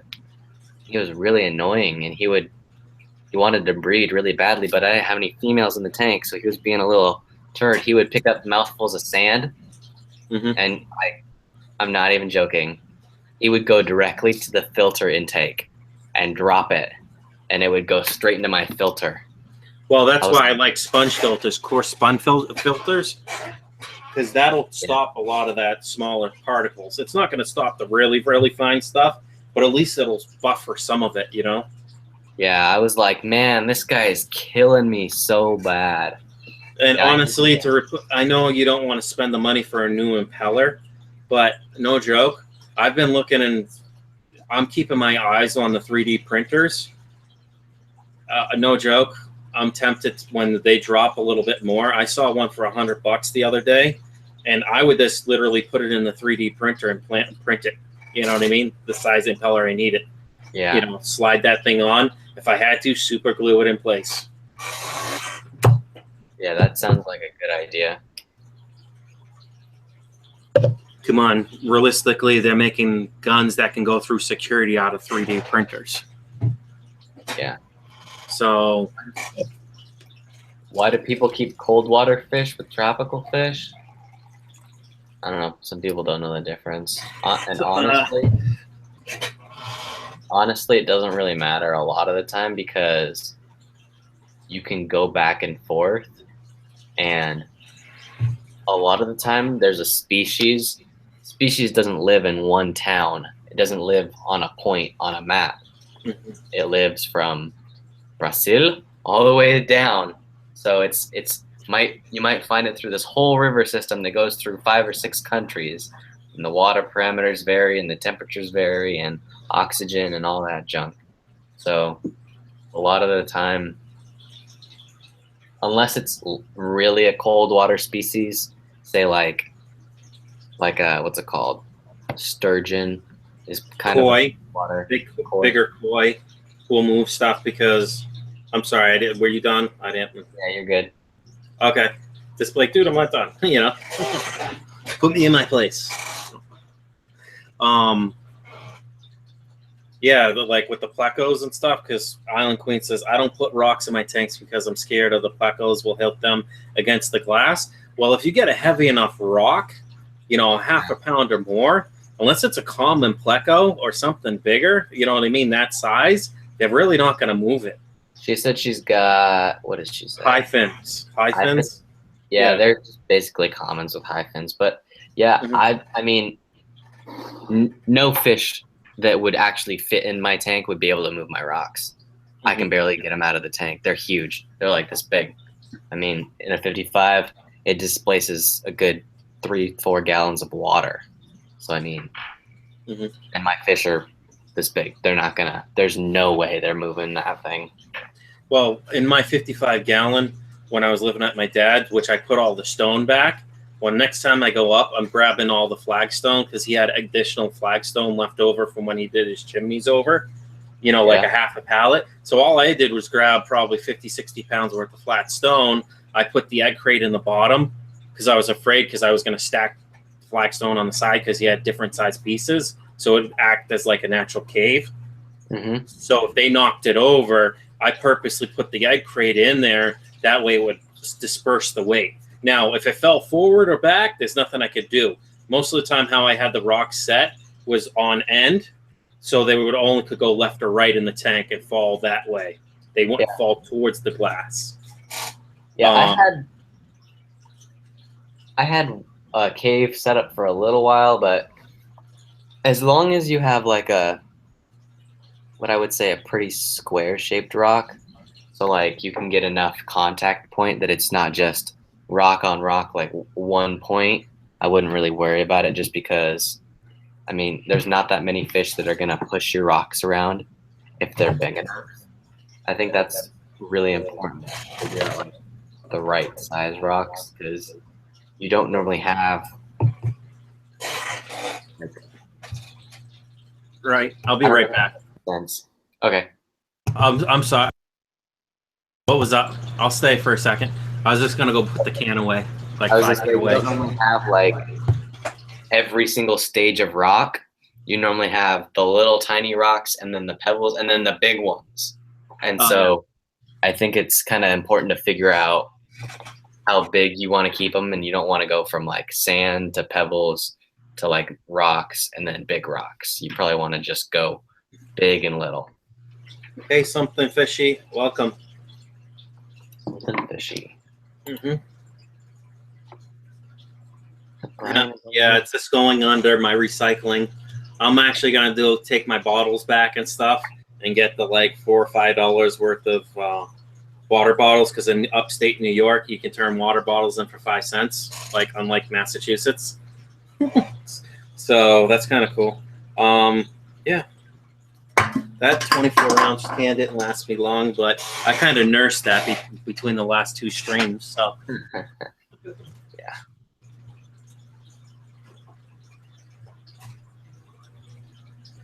I think I might feed the fish because it's been a few hours. Give me a second. Oh, Island Queen says she's got discus that run into everything. Yeah, discus.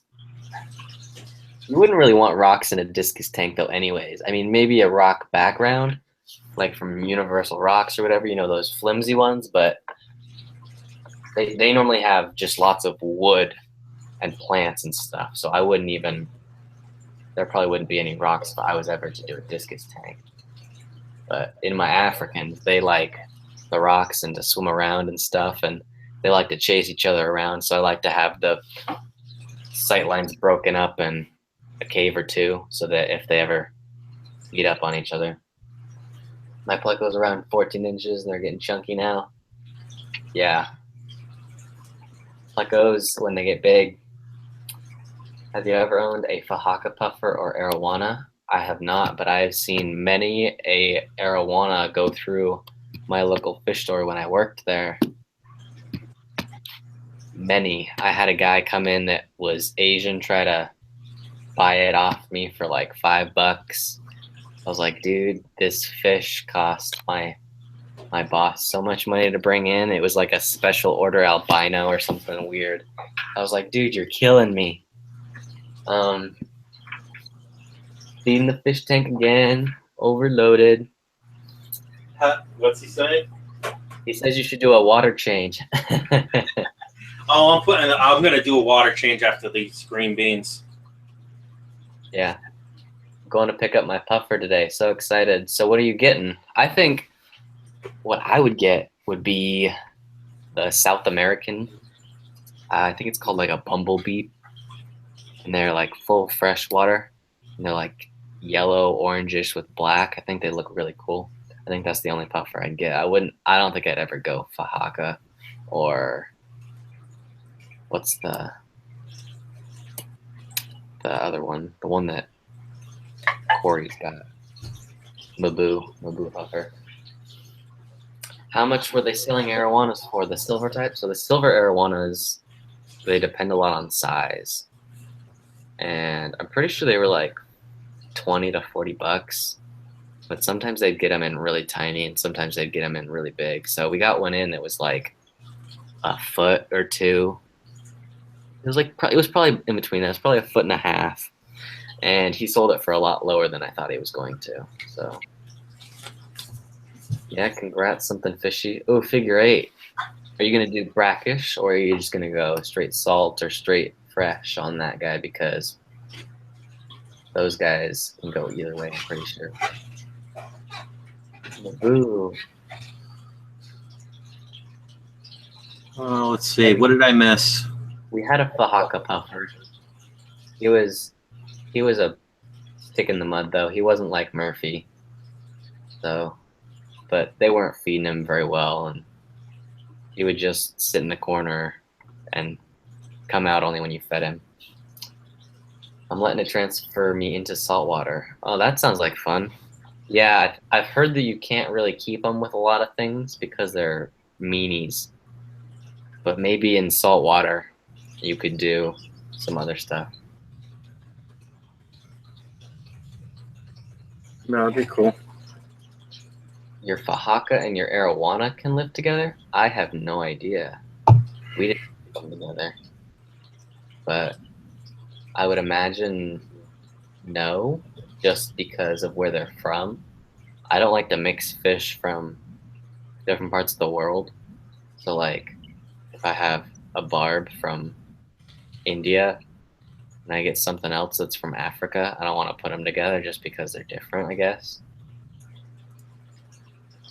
Yeah, they're kind of expensive. Yeah, especially the puffer fish is really expensive. The Fahakas we were selling, the small one for like $80. And that was after he reduced the price. I wouldn't mind getting some puffers. I like the pea puffers because I saw those at the. I want to make well, let me rephrase that. I want to make a trip back to the fish store, local fish store. I got off the highway and found one. It was a really cool store. They had like, it wasn't even $1 per gallon sale, but they were literally selling the tanks for $9.99. That's including tax for a 10-gallon marine land and aqueons. So it was like cost, you know. I'm on the West Coast. He's on the East Coast. Yeah. So yeah. I might take a trip back to Jersey. I know it's going to be like a 5.5-hour drive, but for that one store, they had beautiful, beautiful fish, you know? I would just say, like, Google some stuff, man, and find out if there's anyone near you or, like... Now, don't get me wrong. I can go into Vermont. I'm just trying to save the ferry ride instead of driving all the way south and then taking the bridge. Yeah. I mean, it's $10 or $10.50 or $10.20 or $10.50 each way to get into Burlington or into southern Vermont, like Southern Hero, and Burlington, Vermont's only about another 30 minutes. So for me to Burlington, Vermont, where I am now, is probably only about an hour and a half, 2-hour drive tops. And I could even drive to Albany, New York, and there's tons of fish stores there. I don't want to, I'd like to only stick to an hour and 15-minute drive. Yeah. And when I go to fish stores, I like to know what they have. So there's a few fish stores that I know they'll always have some cool stuff. And I'm like, I don't really mind if I don't buy anything as long as they like have some cool stuff. Like if I go there and all they have are neon tetras and little tiny Oscars and an arowana, I'm like, okay, I've seen all these things a million times. I want to see like that rare new panda loach that I love the panda loaches. I saw some at a fish store in Seattle the other day and I was like, oh my goodness, I almost bought those, but I did not because I was going to be in Seattle all day and they would have baked in my car. See, that would be the thing is if, well, you said they baked all day, it would have baked. It's whether or not you can plan, and your plans will have you back in time before the store closes. You know what I mean? To cut out that. Yeah, exactly. Because I've known stores, I've gone to mom and pops, even, you know, the big chain stores. If you say, hey, can I come and pick these up later? Most of the time, they'll be like, oh, got to check with the manager. But most of the time, they'll just put them in the back room for you if you paid for them, so they can stay in kind of a temperature-controlled area. You know, if you ask. My fish store will sell you fish ahead of time, so he'll special order you stuff. Mm-hmm. But also, he's got a wolf cichlid that breeds constantly, a pair, and so he's got people on a waiting list for the wolf cichlid's name is Ike, for Ike babies. Mm-hmm. So every time I go in there and he's got Ike babies, there's always a tank full of them, and it says reserved 10 for someone, and someone's always reserved some of them. Mm-hmm. Because everybody knows about Ike. He's this giant wolf cichlid. He's always mad. He's always been there. He's like 1 million years old, apparently. Okay, Timothy's asking, what's he asking? What part of the USA was the store? Yeah, it was in New Jersey, so East Coast. On this, I don't know what exit it was, because I was coming from Pennsylvania, from where my brother lives. He lives right in like downtown, or like a suburb of downtown Pennsylvania. So I drove up from Pennsylvania up all through New York. So I'm pretty sure I took the New Jersey Turnpike at some point, and I stopped in at the store. I have the card somewhere. I gotta find it. I can't remember the name of the store for the life of me, but that was a nice little detour that I did for a couple hours, where I picked up 2 10-gallon tanks, new, you know, for what, 1998, you know, and based on what I bought, they gave me even a bigger discount. This was around like Black Friday, that type of a weekend, you know. This had beautiful. Honestly, the place looked outstanding. You know what I mean? You can tell the people cared about their shop. Well, what's he asking for? Was it West Coast or East Coast? So it's East Coast. He wants to know about a Fahaka puffer and an arowana. An arowana? I saw one, the arowana in New York State. It looked kind of like Joey's, only smaller. The silver arowana, I want to say it was. And it was like for like $80, you know, at that store. They only had 2 in stock. I think in New Jersey, arowana is allowed. It's based on the state. And the puffers, they had the Faraka, they have the Mabu, and they had the pea puffers and figure eights all at that store. So, yeah, I've seen all the puffers. We used to carry red-eyed dragon puffers, which sort of look like a Fahaka, but smaller. They're really weird looking. I wouldn't mind having one that's, I thought it was the M silent. It's Boo Puffer. People like the M are silent, or someone corrected it in a stream. Everyone says Maboo. Yeah, I have no idea. I think it's technically Boo Puffer based on the language. But who? It says semantics. Honestly, check around. It all depends. Look in your area, Timothy. I mean, where do you live, Timothy, that you don't have access to different things?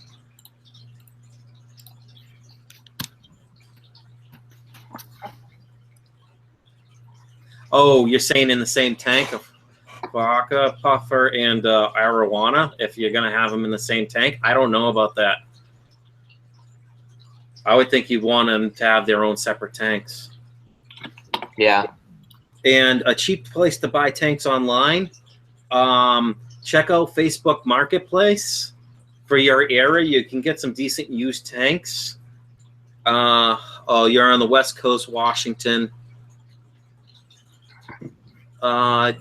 Yeah, I'm on the West Coast, Washington. Do you both have channels? Yeah, we both do. If you click or look at our name, to the right, there'll be 3 dots. You can click on the 3 dots or click on the name, and it'll ask go to channel.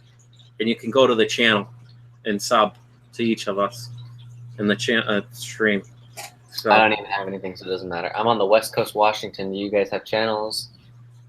Yeah, I live in Washington too. I live on the other side of Washington. I live on the east side of Washington currently. So it sounds like Timothy's probably closer to Corey. Yeah, it does. So he sound. Where are you about at? We could, if you're close to Tacoma, I could point you in some directions. I mean, honestly, if you're really looking for specialty fish, talk to Corey from Aquarium Co-op. He can get stuff in. So, East side of Washington. So do you live Tri-Cities area, or do you live Spokane more? good morning, Angelo. How are you? Welcome to the stream. Good morning. More like good night. I'm about to go to bed in like 10 minutes. I'm up for the rest of the day at this point. What time is it? Is it 4 a.m. your time? It is 5 a.m. 5. It's only Just 2 here. literally turned 5 a.m. More towards Spokane. So I hear there's a good one in Spokane. There's, I don't know. I know there's a good reef in Spokane, I think. Let me just do a quick Google search. Angelo Fish Tank says, laugh out loud. I just got up and get ready for work. So in Spokane, there's a few, it looks like. Reef? What's reef? What does he mean to? I'm not paying attention. It's like what's it called? Saltwater, and lots of corals and smaller fish. So that's what they specialize in. They have like they have lots of frags for sale and stuff like that. But yeah, but most stores, unless they're true all salt store, most places do both. You know. Yeah. The one that I was talking about is Coral Reef of Spokane. Yeah, I don't know if they do just saltwater or what, but he said Coral Reef. It looks like there's a few PetSmarts and Petcos, but that's about it, I think. It is area. Yeah, honestly, Timothy, and if you don't mind driving, depending on where you are, I don't know what the drive's like, and you can't find the stuff, just call Corey. Send him a message. Send him a message through YouTube. Go to his aquariumcoop.com. Yeah, so his drive would be about the same as mine. It looks like it's 4 hours, 30 minutes, or 5 hours. It'd take him a long time to get there. Angelo's Fish Tank asks, who's the guest? This is Bracken. Am I pronouncing that right? Yeah, Bracken. There's no pronunciation. It's a made-up name. So. Well, what's your first? Do you mind sharing your first name or no? That is my first name. I mean, I've never heard of anyone else named that name. So. Oh, that's your first name? Yeah. Oh, that's cool. I just didn't know if it was because some people don't want to say their first name. You know what I mean? Yeah, like sashimi is Jimmy, but. Like mine's, you can tell mine. Mine, I give you my full name right there, besides my middle name. You know. Yeah. Ryan Corcoran. Yeah, I had my last name on there for a while, but I was like, I'll just take it off. I was going to change to like Bracken's Aquariums or something, but I decided not to just because. Yeah. Well, Bracken's Aquarium or something like that, when someone searches, it comes up easier. You know what I mean? Yeah. For visibility. That's the only reason why I switched my name to add the aquatics, you know? Too bad I'm not into brackish fish tanks, because then I could be Bracken's brackish fish tanks. But you know what's kind of funny? You saying on that? I actually, my Diamondback terrapin tank was a brackish water tank, because the Diamondback terrapins, if you've ever done research, I believe they're all the only turtle that can go to saltwater to fish of freshwater, no problem, with no ill effects. Really, I would I mean, imagine. the only thing with breeding them in captivity is they're more susceptible to like bacterial infections and you know what I mean, things like that. If they get scratched, you know what I I would mean. imagine that some of them. Where is the diamondback even from? It's all from all along the Texas coast, all the way up to Massachusetts, all the way up to Maine, Canada. Okay, that's what I was They're thinking. really temperate. They bromate, so during the winter, if they're in a cold area, they'll go to a low-lying stream and like bury themselves. Yeah, And yeah. literally, their heartbeat will beat like once or twice an hour, type of thing. You know what I mean? Yeah. During the winter, they don't really freeze, so they'll stay underwater and literally shallow enough water where they just stick their head out, breathe, and back down. That's it. Yeah, because I was gonna say there's got to be some sort of maybe in Malaysia or places like that, or Florida. Well, the diamondback terrapins, I believe, are found all over the world in brackish water type conditions. That's cool. Yeah. And that's the only turtle that you can, sea turtles. I'm sure you could put them in fresh water, but they probably be more susceptible to different types of diseases and stuff because the skin requires that, those electrolytes and nutrients from the salt water. You know what I mean? Mm-hmm. So Tim just said he's gonna do some water changes, but he asked a question. You guys, he said we should get some feather fins. He's talking about the upside down ones, but I've never had the upside down ones, but I had the Eupterus or Eruptus or whatever, the common feather fin, and they get really ugly when they get big. They get really fat looking, so they stop growing this way and they start growing sideways, and they get really, really ugly. But their mouths are really weird because they have so many like things in front of them, like the whiskers. They're really interesting. Something fishy asks, you guys have knowledge about CPO crayfish? I want to start breeding some for the puffer food. Are they easy to keep, breed? What are the requirements, tank size, special needs? I'm not sure what CPO stands for. Crayfish? I'm pretty sure that's the self-populating or something, the cloning. Yeah. Oh, yeah, the cloning ones. And if it's the cloning ones, you don't need anything. You just need like a bucket, man. Or I would say you probably want to put them in like at least a 10-gallon. Probably the more space, the better, because they will fight. Most crayfish that clone themselves, they are territorial. So you're going to want hides for them, especially if you're doing them for puffer food. Look at yeah. If it is the self-replicating, go look at Luck Diesel. He I think, was it Corey just did a walkthrough of his shrimp room. He's the guy for Flip Aquatics. He has some, and what he did was he just cut a bunch of random PVC pieces and he threw them in there. Yeah, that's pretty much what Corey did too. And yeah, they're illegal in my state, the self-replicating ones, because Washington has like we're this really weird in between temperate and tropical where like anything could become invasive here. So like so many things are illegal. So I can't buy like any salamanders that I want. I have to go and get like find the specific one that's not illegal. And it's going to be really hard in the next few years to find anything, but oh yeah, I wouldn't mind. You know who else has self-cloning ones? Is Greg Jones. He's got the self-cloning crayfish. He's got the blue ones. Oh, is there a blue one? There's so many. Blue. He had one that became blue, and he's like, normally they don't turn the blue because they're like the greenish type brown. You know what I mean? Yeah. But he got one that was this. You know what I mean? Yeah. With the self-cloning, they clone themselves. So once he got that blue one, he put it in its own 40-gallon tank. Yeah, Island Queen just asked us what time it is. So for him, it's 5 a.m. and for me, it's also 2 a.m. Yeah. I wish I could get more species in Washington. Yeah, Tim.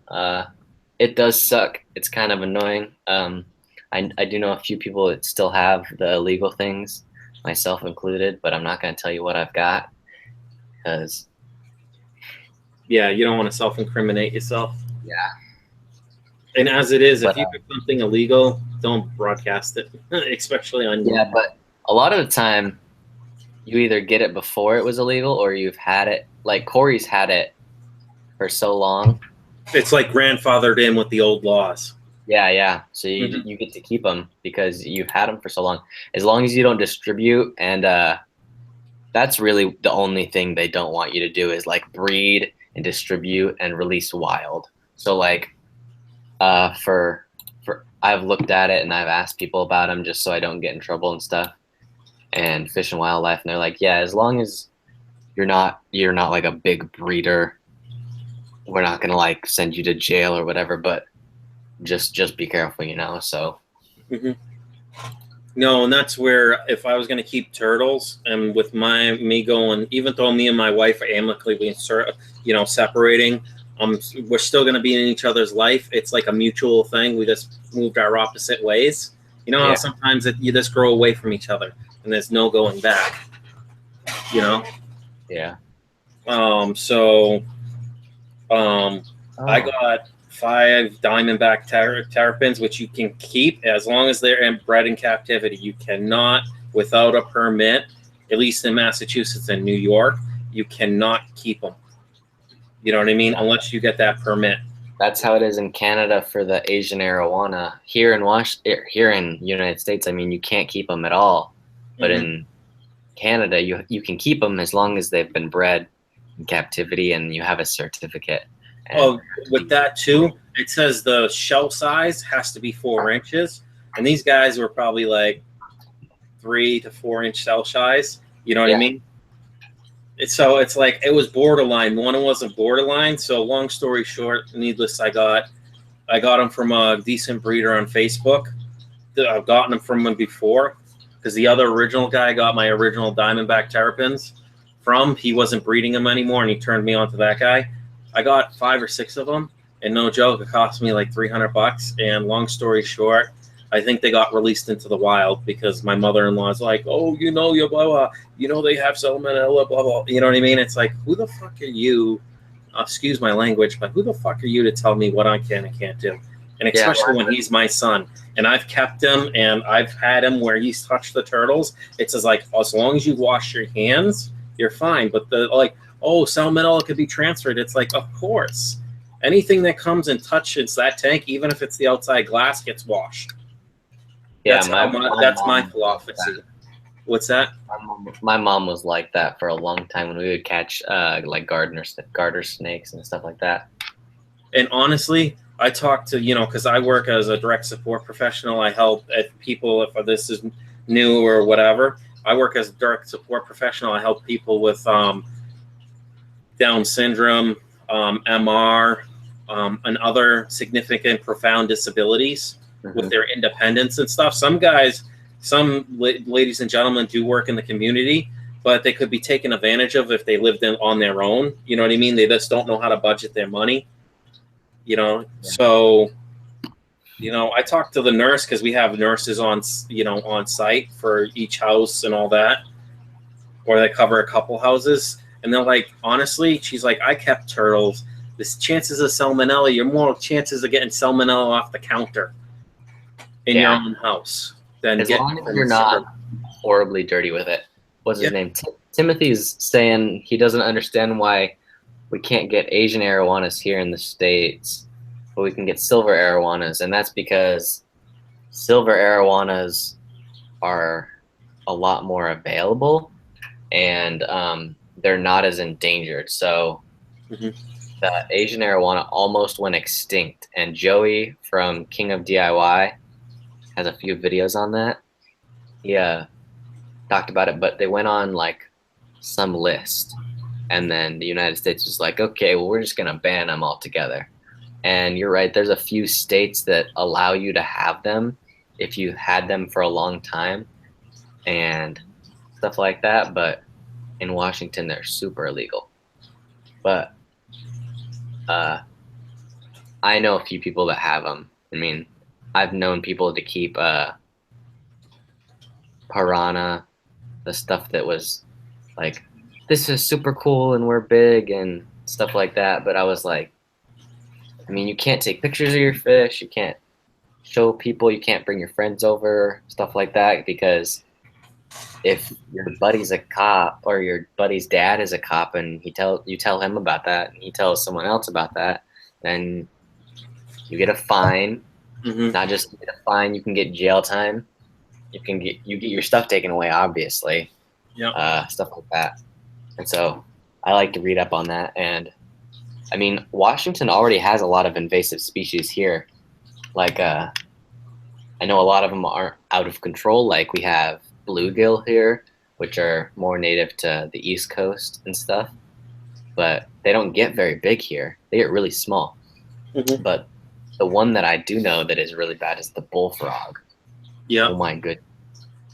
Yeah, I mean, there's invasive species like the crayfish, the self-cloning ones. They're actually up here, even though the water is cold, really much a lot colder. I even think Asian arowanas are banned in New York State due to being on the endangered list, because the Asian arowana, I believe, can overwinter if it's in deep enough water, even if the water's 30-something degrees. Don't quote me. I'm not sure what temperature it can go down to, but if a fish can slow its metabolism down enough and slow down like koi where they overwinter, wow, you could probably have tropical fish here. I mean, there's certain species like the sturgeon, you know, the walleye and other species that have been introduced from people getting them and catching and releasing them. So just like your state, it's a lot of invasive species. So. Yeah, I read like this whole thing on the Asian arowana, but it didn't make a lot of sense. And yeah, I don't know. Just they might eventually come back off because, or no, who said it? I don't remember who said it. It must have been the guy that wrote the article. It said that they would never come off the endangered list, because if they came off the endangered list in the United States and they became legal again, then the demand would be there again. And then the wild population would get, as soon as it got up to speed, it would get depleted again, and it would all be flooded, the market and stuff like that. And so they don't ever want to take it off, because if they ever did, it would just mean everyone would go after them in the wild, and you would outfish them again. It could be detrimental. Just like in Massachusetts and New York State, the diamondback terrapin is a delicacy of, I think, Chinese and Japanese and stuff like that. They like to eat turtle, certain types of turtle, and I guess it's a delicacy for the diamondback terrapin. So they are endangered because they live in the brackish marshes and stuff like that. So that's why you're allowed to keep them in, if you breed them in captivity. I actually called the wildlife control because, I don't know, stop me anyone. Well, you probably don't know this story, Bracken, but where my father lives, he's right on brackish water. It goes out to the ocean. So the cove, you know, goes to mud flats. It has the tides, but it is a combination of fresh and salt water combining. So the diamondback terrapins, every summer or every spring when it starts warming up, they come out of the water, deposit their babies, because right after they bromate is what they call overwinter. They're ready to breed, and they'll dig holes like sea turtles. They'll go up high enough above the water line, deposit them, bury them back. You know what I mean? And my father kept, because he had a saltwater pool, this one turtle, no matter how many times me and my dad took him down over like a 2-week period, he would end up back in the skimmer for the pool, saltwater pool, which he would eventually die. You know what I mean? Yeah. So I called them and they said, you know what size is it? And I told them the size. They're like, just take it in. You don't even worry about the paperwork. Obviously, if it's going to keep going to the pool, it's eventually going to die. They were like, we would rather have you keep it. And because they were going to send someone out originally. And then they said, you know what? If you want it, because I was like, what's the chances of me getting it? He's like, well, it's technically out of season. You know what? We'll let you have it, because it was by that time when I got it, it was like, I want to say it was like just right at 4 inches for shell length. They're like, just keep it. You know what I mean? So from the Fish and Wildlife, that's the permission I got. So that's the only wild caught up one I ever got. And that's what got me into turtles. Yeah. Okay, let's see. Timothy says, thanks. At Angelo's Fish Tanks, how many tanks do you have? Fish tanks. I'm going to start a fish channel and upload videos of all my fish. That would be cool, Timothy. We're a tight-knit community here. How many fish tanks do I have? Oh, man. So, do you mean running fish tanks? Because I have a bunch of empty ones, too, at home. So I have my 20 up that's right next to me. It's got plecos, guppies, and shellies in it. So 20 gallons. I have the mini planted behind me, which is 2 gallons. I have the 55 at home. I have 2 10s at home. One of them is running, and then one of them has salamanders in it as well. And I have a 5 and a 29 gallon at home. 7. Okay. Right now, this right where I'm sitting, there's 4 right here. There's one in my bedroom that's set up as like my selection. You know, as I see guppies I like, certain characteristics, I put them in the 10 gallon in my bedroom, because I want to start specializing, finding what traits I like, and see if I can't get a certain line to breed, you know. So that's 5. 6 for the quarantine tank, and then I have 2 others that are sitting empty in the bedroom, 10 gallons. So yeah. Island Queen says, nice, you got shellies.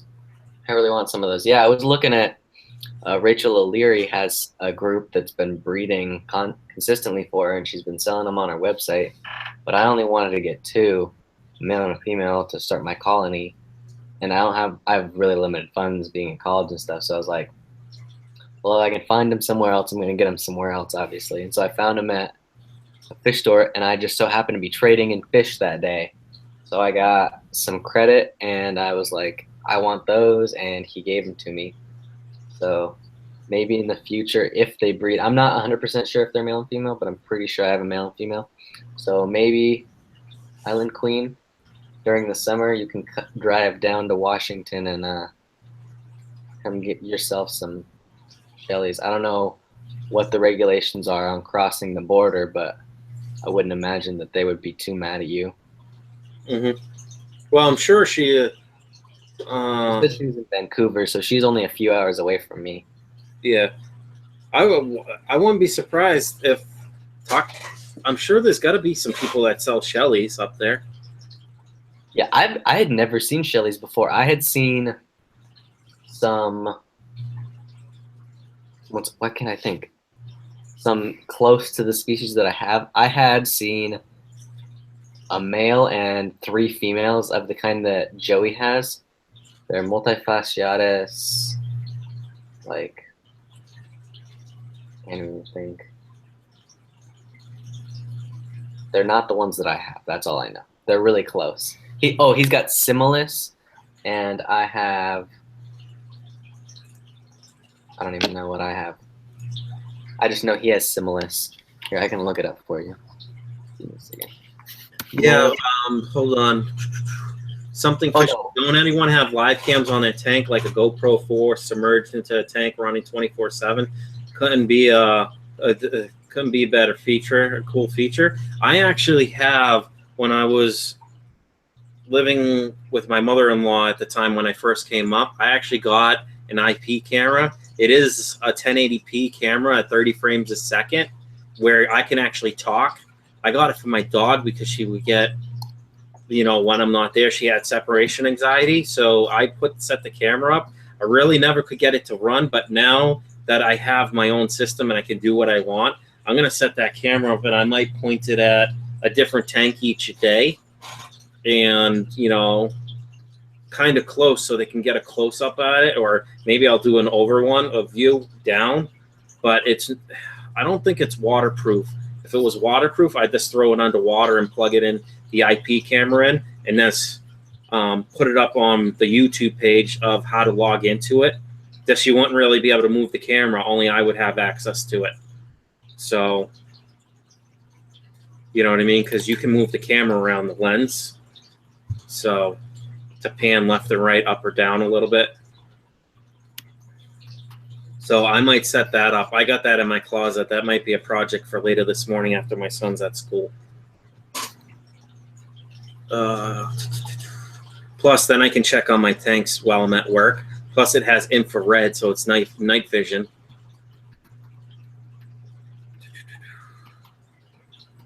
It says, I don't know, because with YouTube, you can only do live streams up to 8 hours. I just don't know with Hangouts if I could just leave a live stream open with that particular camera. You know what I mean? Going all the time. I think they would limit me to 8 hours, and then I'd have to restart it. That's interesting because what's it called? There's live streams that go all the time on YouTube, at least. But I know for like Eagles and stuff like that, they do it. But I want to say that if you plan the event, I think the max is 8 hours. But I think if you're using an outside software, like I have XSplit, if I was to stream it from that, I think I can go as long as I want, just like Twitch TV. Or I'd just set it up as a Twitch thing, and I'd get my build my base on Twitch, because Twitch was for gaming, but they're spanning out to like artists that paint and do like different reviews and all kinds of stuff. It's almost like YouTube on steroids a little bit, you know, with all the live streaming. Oh, it had the Cichlid show has a 24-hour live stream of the Cichlid tank. Yeah. See, and I have my own Twitch channel. I just have to pay the monthly payment. You know what I mean? Because it's like $8.99 in order to do other things, make it more customizable. So yeah. I'd be tempted. I might just do that in Twitch, but I can dual stream with my XSplit software to YouTube and to Twitch at the same time, and I have the bandwidth to do it now. So that's nice. Yeah, I have a lot more bandwidth at night than I do during the day, just because during the day there's more people using internet across campus and in my building and things like that. So at night at past 1 a.m., between 1 a.m. and 6 a.m., I've got like prime time. Mm-hmm. And I think it would be cool to have that camera that's always set up, because it's always going to be plugged in. You know, it's going to have power unless the power goes out. But just like any other live stream, the camera, if it doesn't have power, you don't see it. And then once it has power, it reinitializes. Yeah. You know? Well, I mean, it wouldn't, if there was no power, there wouldn't be any Wi-Fi or internet, so it wouldn't be able to stream anyways. Yeah, no. But some people have battery backup. Like I have a power strip that's battery backup for, depending on how many things are plugged into it, it could be up to 8 hours.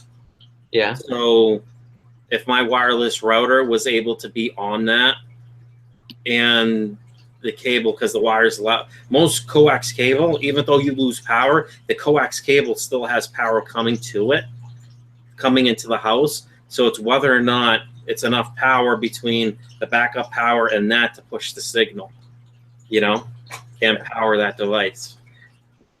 Thanks, Island Queen, but I don't put out videos ever.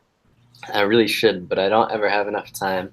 I have a girlfriend back home, and I have fish tanks here, so I mean, I don't really. I mean, homework, sleep, food, girlfriend, sleep, food. You know, I don't know if anyone knows how that goes, but that's how my life goes right about now. Yeah. Okay, guys, I gotta get to bed now, so. All right, thanks, Bracken, for stopping in. It was great to have you. You're actually the first person I think that I've had on my live stream as a kind of like a collaboration, because I've gone to Fish Tropics, I've gone to Chaz's. Yeah. So. Yeah, I remember you talking about how you wanted some time in the spotlight because Chaz was getting all the watch time. Oh, well, it's not that. It's just I think there's a way the YouTube algorithm, based on who's in the Hangout, it should be able to split it. You know what I mean? Yeah, like an actual collab instead of just putting it in the description. So like it's underneath, you've both published it, sort of thing. Exactly. Yeah. I mean, did you watch all the videos of the antique fish store that everyone did? So Corey put out a video, and Lucas from Oh LR Brett. yeah, the guy, the antique guy that goes around buying fish stores out. And then so did Love Diesel. What's his name? I can't remember. From Flip Aquatics. They all put out their own video, but it was all of the exact same thing. So I watched all the videos. I haven't seen them all. I'll have to do that because I'm probably actually going to cut it here shortly. Once my son's up, the stream's done because I got to get him going, fed, and all that. So, and I wouldn't be surprised if he's already up playing on his tablet. So, well, maybe not. I told him not till after 6. So, okay. All right. Well, thanks again, Brackens, for stopping in. We should do this again sometime. Yeah, cool. And dude, you got 5 subscribers. I just made sure I turned on the notifications, so you'll grow pretty quickly. Okay, I'll have to see if I can put some videos out there. Yeah, cool. Or just do this and then put it on yours, like videos, or you host a Hangouts. That's why you can get videos that way too. Maybe, yeah. You should just switch off every other stream or something. Cool. Okay. Have a good night.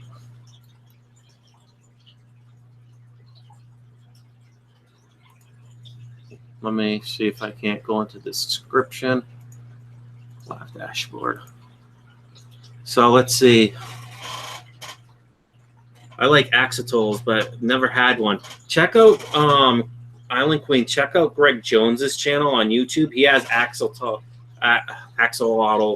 from some YouTube channel, big YouTuber that breeds them, and he's got a bunch of them in a tank. And he showed the step-by-step process from when they were this little, in their sacks still, yolks, until they're grown. And he's got some pretty nice ones. I know he was gonna probably get rid of some of them and get the ones he really likes. You know what I mean? Kind of cull down a little bit, or give away the axolotls. So check that out if you're looking into getting them.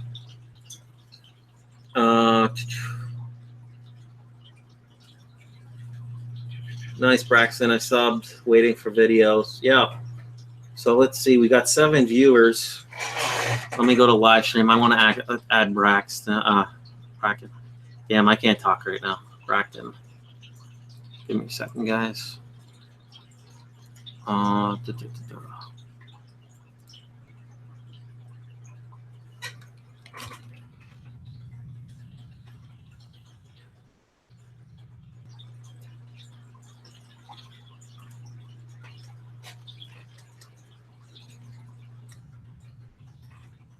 So I got Fish Tropic as current. I'll put recent collab.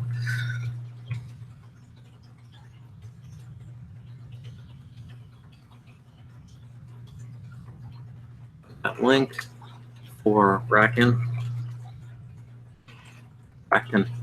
Bracken. Yep.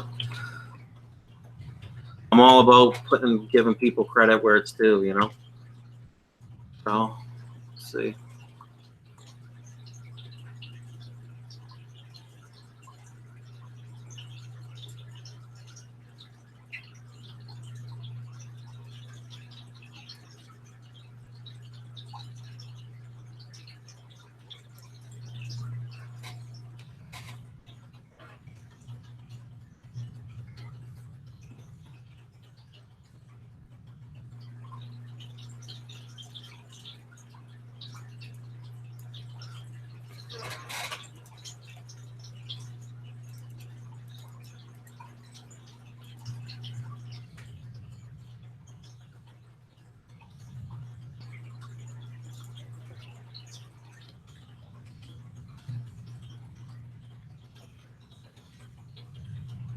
I'll be right with you guys. I'm setting up a notepad so I can copy all my descriptions and stuff over easily. Save as.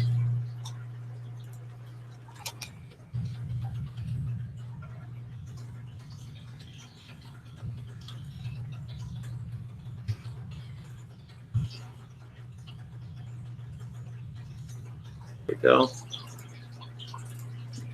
Why is it saying no one's watching that? Oh, okay.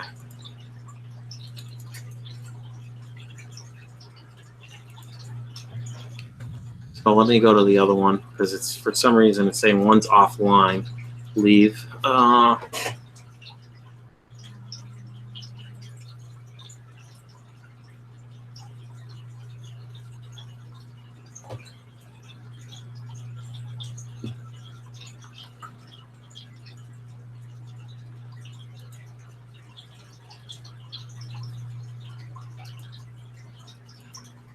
So let's see.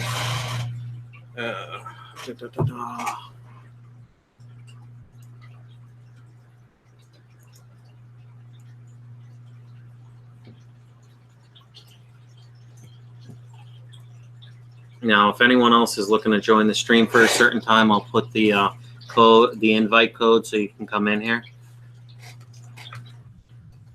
Chat if you want to.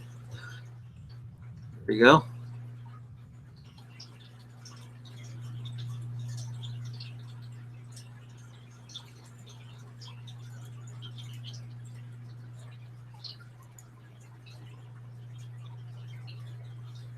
So let's see.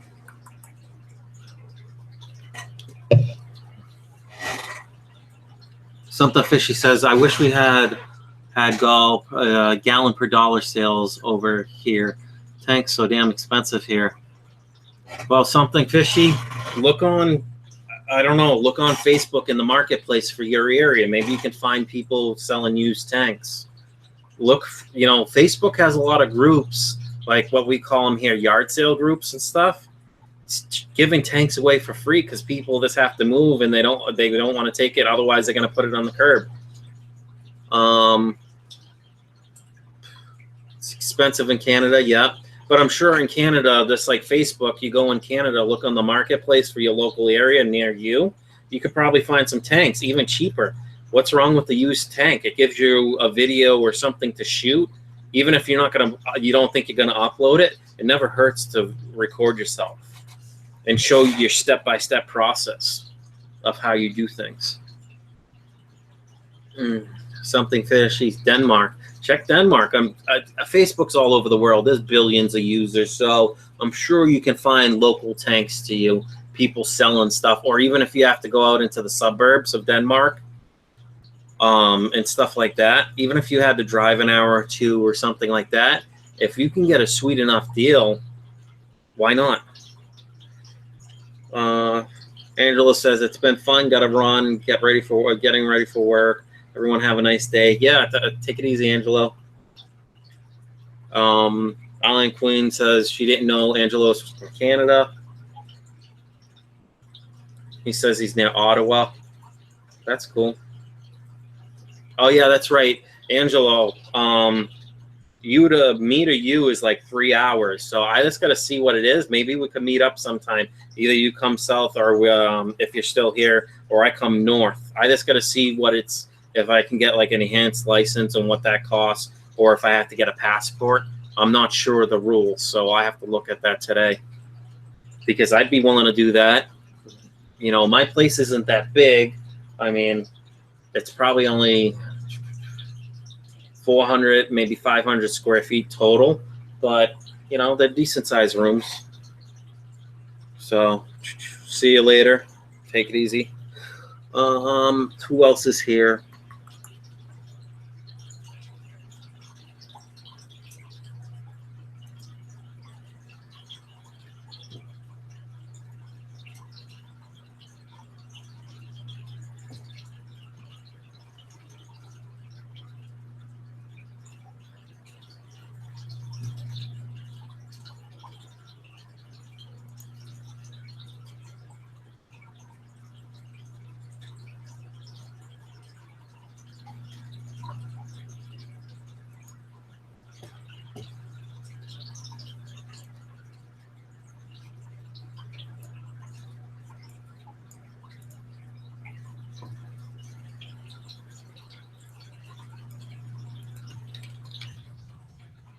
I'm trying to get the chat moved over. I did a pop out so that of the chat, so I want to see if anyone's here. Let's type in the chat. I want to see if this live chat comes through because I can see my stream right now. Let's see.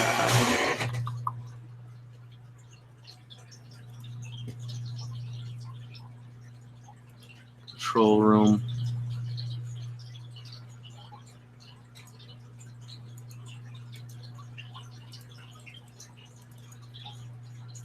So I can mute all the way. Okay, so that's the control room.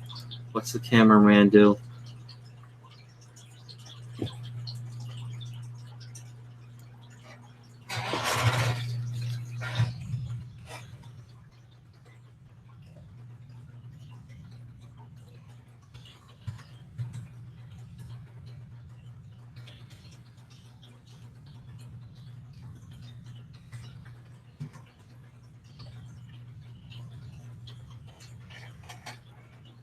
I might have to do another pop out.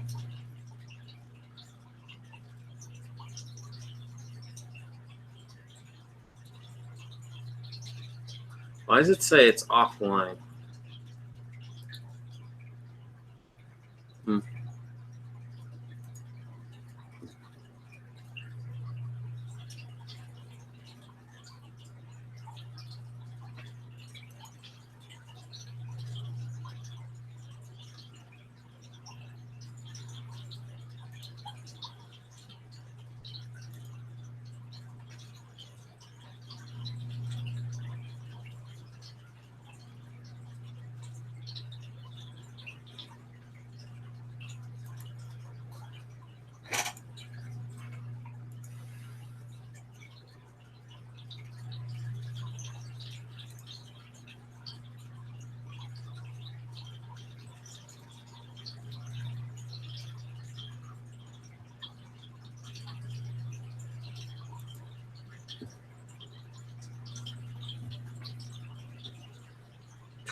Something fishy. That's true, Brian.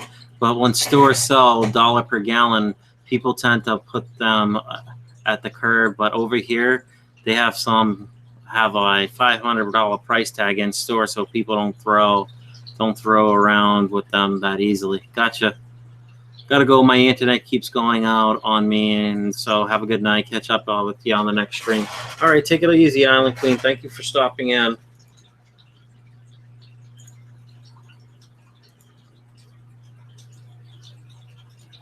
So, how's everyone else doing?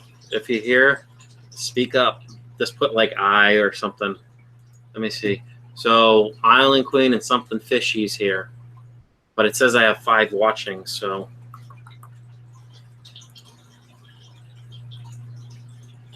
Or 6 viewers at the moment. Still here. Okay.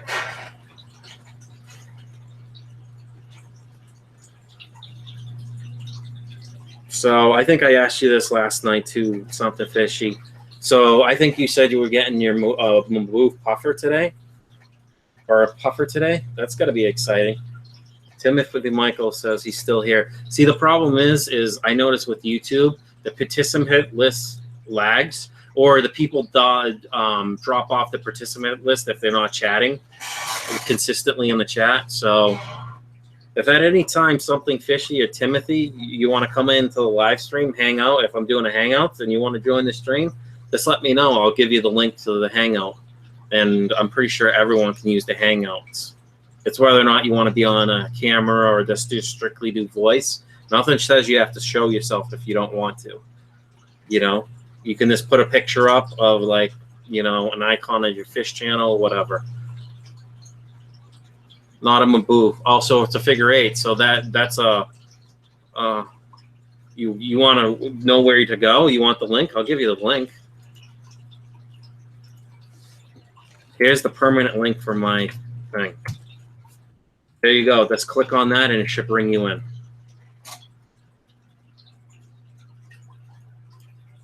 Yeah, just save it, or I can just ask me if I'm streaming. Because I'm probably going to do it this way because I'd rather do it through Hangouts and just have it go to YouTube that way. Because then more people could come in at any time and do collabs here. Even though with I'm pretty sure with the Hangouts app, I can add YouTube things or get creative and put a chat in here. Let me see what this says, because I'm the owner of the thing. So something, everyone seems the same video. Oh, okay, so that's a playlist. So let me close that.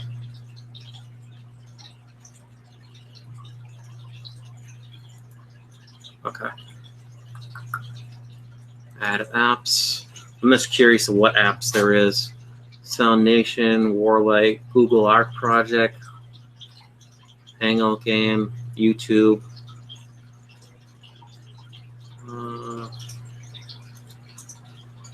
Okay.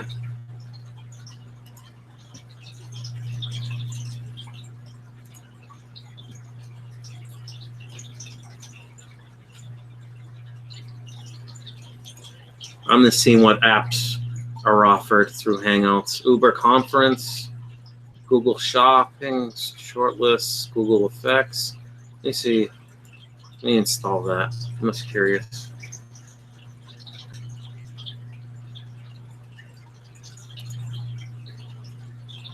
Yeah, it would be fun. Definitely be fun.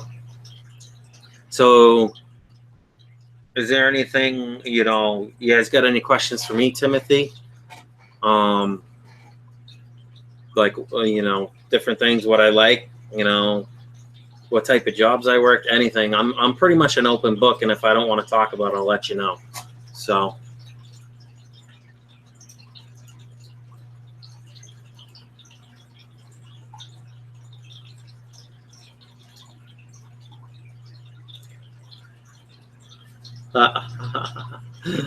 Oh, that's funny. Here we go. Here is I'm just testing this stuff out. Do a little bit of that. Look at this.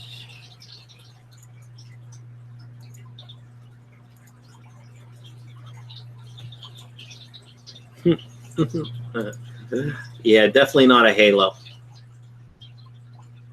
All right, take that stuff off. Back. So what's this? Backgrounds, brick wall. Oh, that's cool. Venice.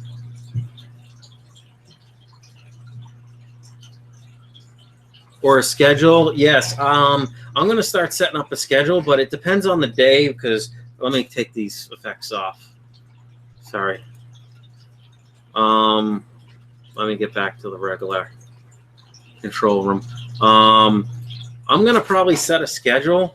The only problem I see is with my post-traumatic stress disorder, I have my lulls, so I don't want to set something up and then someone plans on being there. I don't want to disappoint viewers. So I kind of like to go out off the hip. Sometimes I've done it and it's come out great. Other times I've been an hour or two late to my own stream. You know what I mean?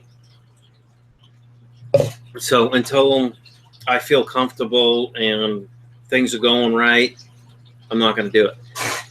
So I don't know. It's not saying right now,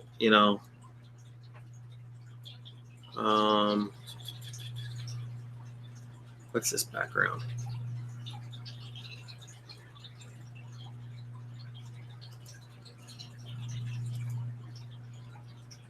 Huh. Sorry, I'm just fooling around with this stuff.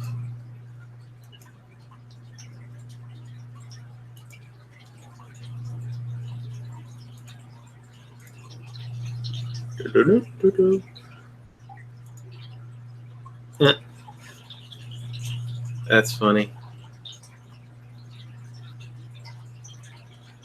Remove all effects. Okay. So let's go back to the control room. Cameraman. Close that one out. There we go.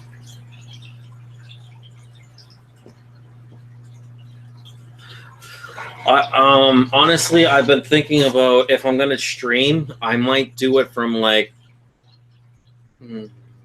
during the day because when I don't have to work, that's different.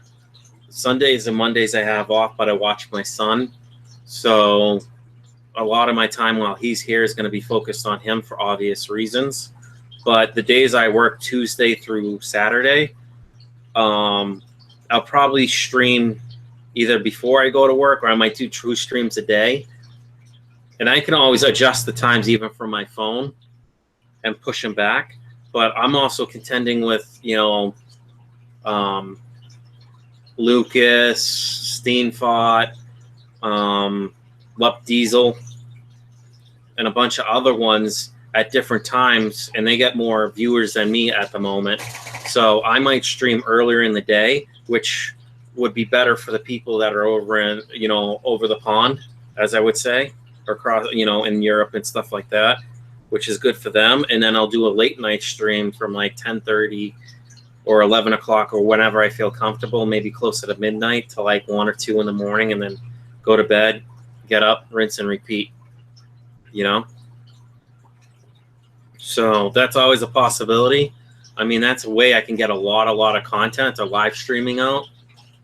But also I do want to create content for my channel. It is content, the videos, but at the same time, I want to do stuff. So let's see. So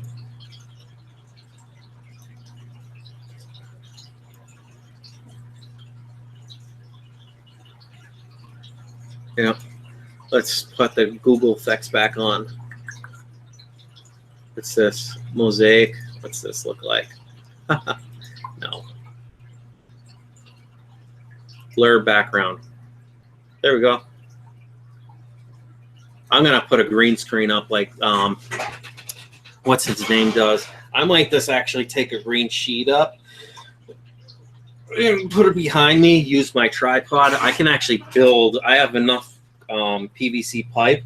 I got 2 10-foot lengths of pipe and enough angles that I could build my own little green screen behind me, and then do like a time-lapse video with my cell phone for like, you know, 2 or 3, 4 hours of my tank, and set it to take a picture every like 10 seconds or something, and this over the stream, because I did like a 6 or 12 minute time lapse, and it's like 20 seconds. So if I was to do a 5 or 6, 8 hour live stream, or I mean, you know, time lapse, that might give it, you know, an hour or even 30 minutes rotating of showing my cichlid tank, or I could switch, like he puts different people's backgrounds in.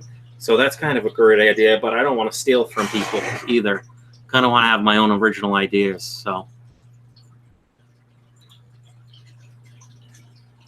if you guys got any suggestions, that would kind of be cool. Something Fishy asked, you got any plans on making money out of the fish keeping hobby? Thinking about breeding, selling plants, etc. Maybe decors, a special custom-made 3D print, spare parts. I'm thinking you should get your own little niche thing for YouTube content. You have a good voice, storytelling. I could listen to you for hours. Oh yeah, I've thought about it. So I want to do it, but with me being in my place, I just don't know how much I can get into it. Like if I can get the guppies I want and set up on my dresser, which I actually had a 40-gallon breeder, that's where it used to sit, was on my dresser before I built that stand that I have right now. It could hold the weight, so I might be able to actually, the dresser is, what's a 10-gallon tank, 30 inches long, I think. Hold on, I'll measure it real quick. Give me a second.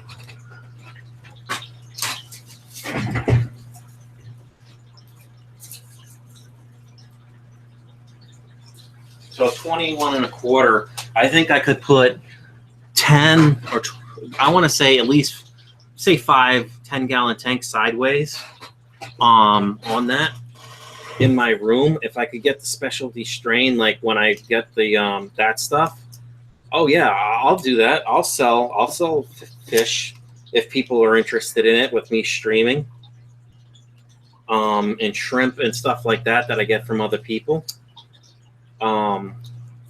I wouldn't mind doing that as a business because I like the aquarium hobby. I like being creative, and if I got an absorbent amount of fancy guppies, even if they're assorted, and I'm telling people, hey, these are an assorted pair, I can give you a pair of, you know, a male and 2 females, or a male and 3 females as a pair, and sell them for like $20 or something, and ship them out, you know, go from there.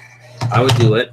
And plus, my Anubias is growing like crazy. My Java Fern's immersed, and I got that in every tank.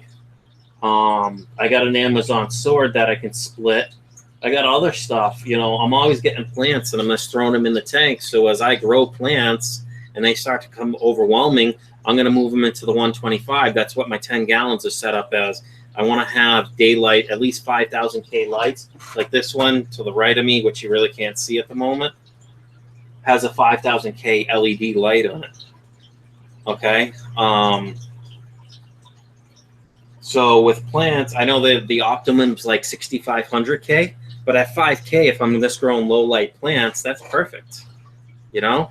And I've been thinking of doing my own DIY, like strip light. You know how in bathrooms you can put like 3 or 5 bulbs, like a vanity light? I'm thinking about taking one of those, going to my buddy, or even doing it myself, and putting an actual, like an electrical cord on it, so I can make my own like DIY, like kind of hanging, suspend it with different colors, like warm, cool thing, and like a series of, say, like 6 lights of different temperatures. That way you kind of get a fuller spectrum of light. So that would be kind of cool. But these are all projects that cost money, and it's if you've been in this hobby at all, this hobby can suck you dry. So, but for me and my son, I've always wanted to start my own business. It says how to, and this being in my place now, it's easier if I started, you know, I started getting enough plants and selling little portions of Java moss and stuff like that I have. I'll obviously have to tell them it's not going to be snail free, because I have snails in my tank, every single tank, because I think they're cool. I mean, I probably could do snail free, but I'd probably have to rinse the Java moss in like soap or something, a mild soap or a mild bleach solution to kill the snails, you know what I mean, in case there's that gelatin on them from the snails, just to be safe. But I'd have to look into that. I mean, I think a light, like 3-to-1 solution, wouldn't hurt the plant per se, if I'm just quickly rubbing it on and washing it off right away, just to make sure they're killed. Almost like I do a dip, you know, you do a dip for a reef to kill any pesticides and stuff. Maybe I would just dip the Java fern in something that snails can't go. You know what I mean? Or and I'd be even willing. I have Nerite snails and ivory snails. I got Nerite snails, and I want to say I got 3 big ivory snails. I only have 1 left. I'm not sure they're breeding, but the big one's in my 125 right now. He's got to be golf ball size right now. I just don't know how those breed.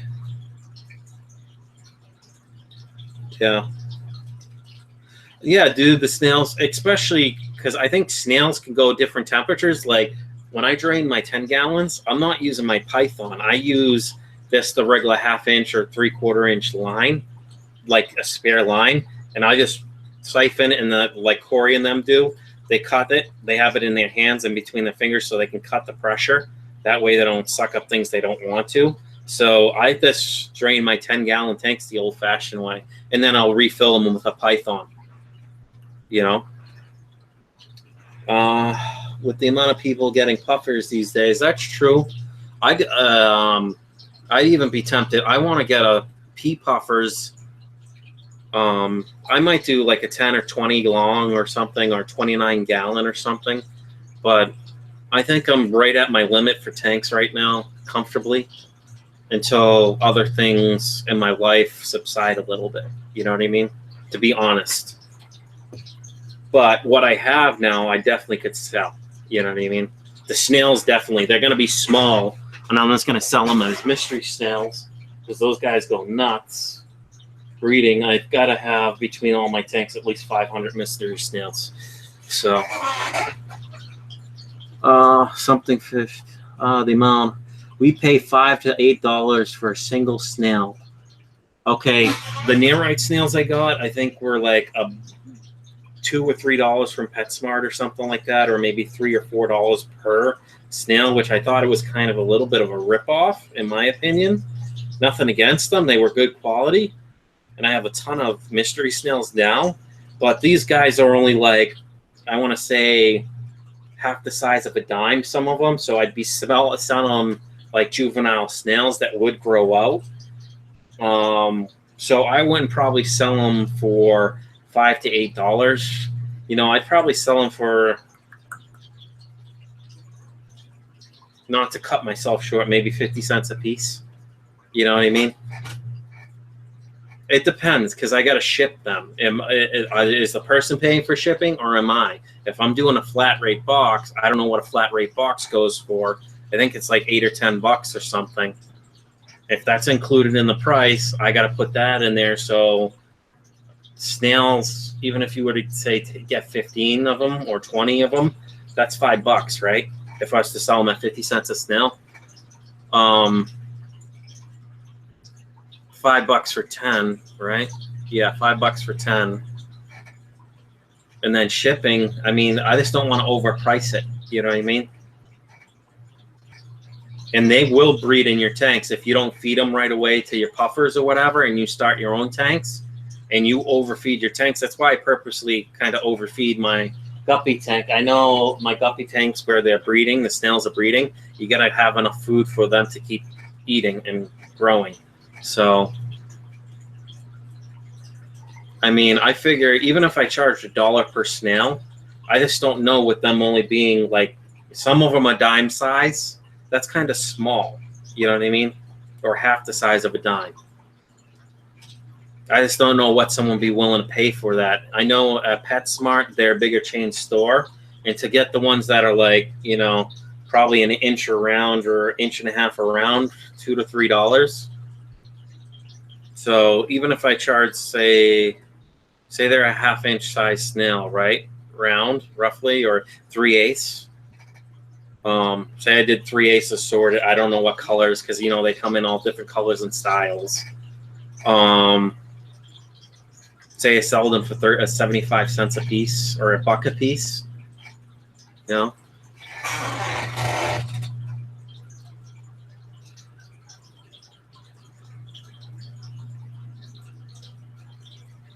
No, I know, and I would have to do something where if someone was willing, if I started getting enough tanks and I was just doing snails and guppies all the time, and if someone did, like, you know how Corey does, like 100, you know, with, if you spend $100 on his at aquariumcoop.com, you spend $100, shipping is free. It's on him, but that's a flat rate box. So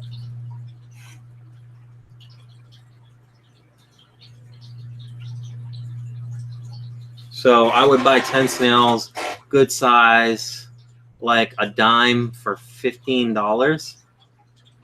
Whoa, like a dime size? Like, here, I'll try and get one of my snails that I can get. They're all different sizes, so I'll try and get a big one, bigger one.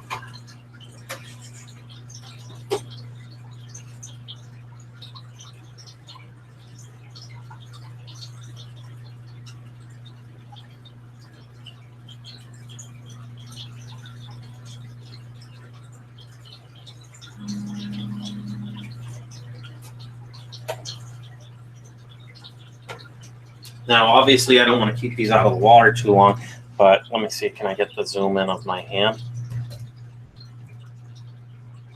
So these two little guys, I would say one's probably 1/8 of an inch. The other one's probably getting like a 1/4 inch. You know, for that size, that's what I'm talking about. I don't feel comfortable. I know I'm paying money for food, but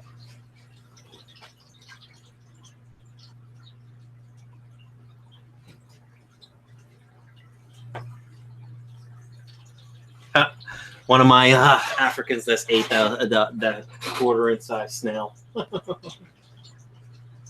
Nope, they spit it out.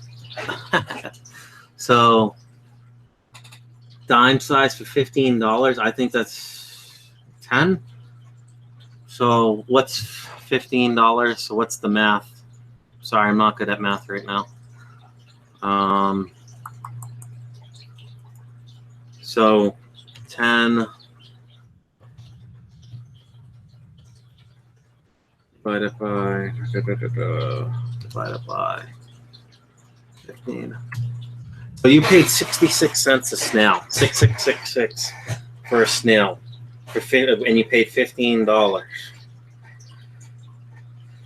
For dime size, I paid just for my nearite snails, which I would say were probably, I'd say a good inch, maybe an inch and a quarter around, $3, I think, per snail. I don't know. And I only got like 6 or 8 snails, or 10 snails total, which is a lot. No, maybe not 10. I think I got, 3 ivories, and then the nearites were cheaper because they were the mystery. It said nearite / mystery snails. I want to say it was like $2 a piece. So, I don't know. I mean, paying 66 cents a snail, I don't know. I mean, it's convenience. Do you buy that at a store?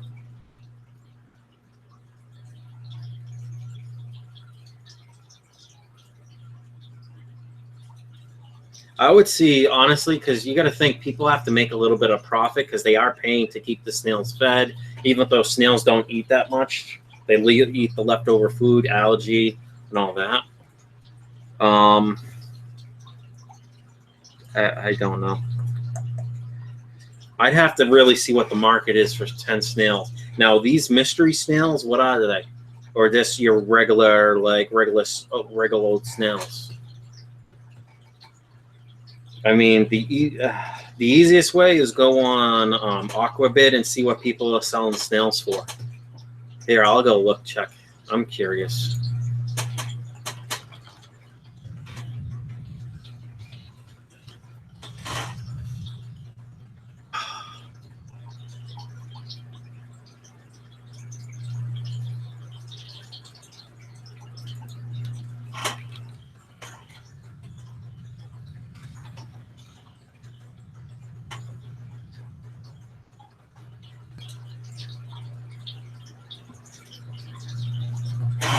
So let's see. It says 10 assorted color mystery snails from Scrat.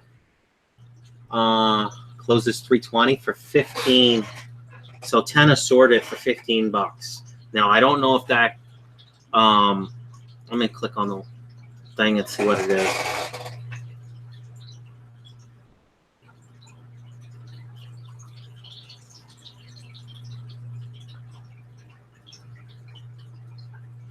So it says from this, I'm just looking at this person that's selling 10 assorted mystery snails for $15.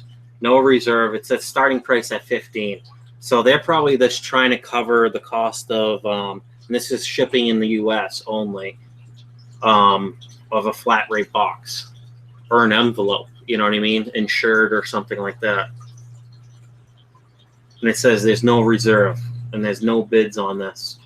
So it started March 18th, Saturday, March 18th, and it's going till 1:30 East Coast time. So about 7 more hours.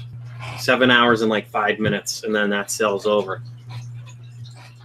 Just to give you an idea. Now, where did I put the chat? Here.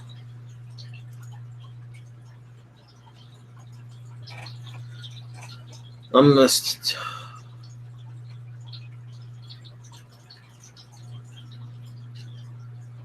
Okay, fit in your puffer's mouth. I don't know how big a figure 8 puffer's mouth is, though. Is it like an inch wide when it opens? Is it ½ inch? I don't know. They do have teeth, so they can break them in half, as far as I know. I mean, or would you want to feed quarter to dime size or bigger snails? Because, I mean, where do you live something fishy? Is my question.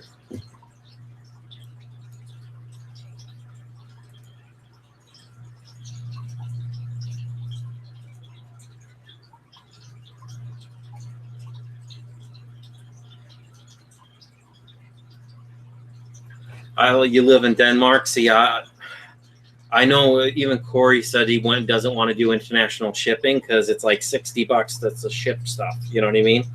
Internationally. And then I think you need permits to do it. And that's probably more money right there.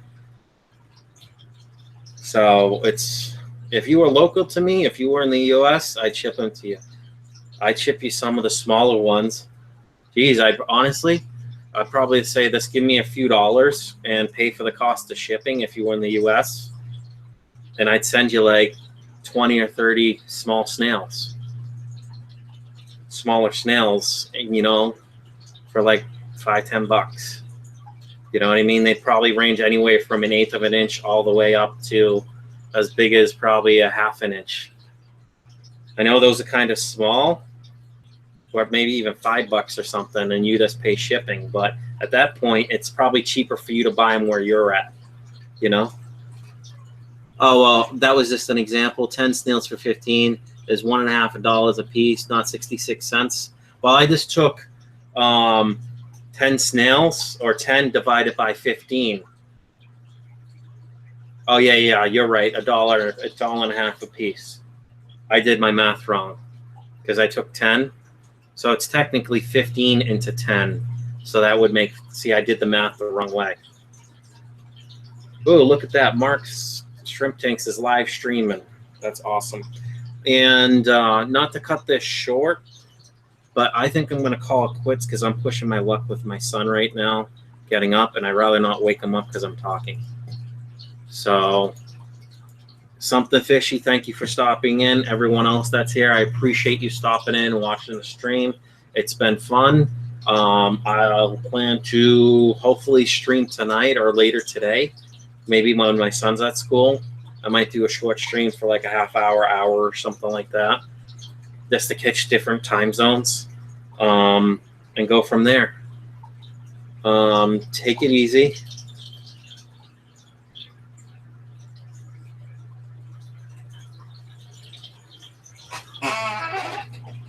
Hold on, I'm just reading.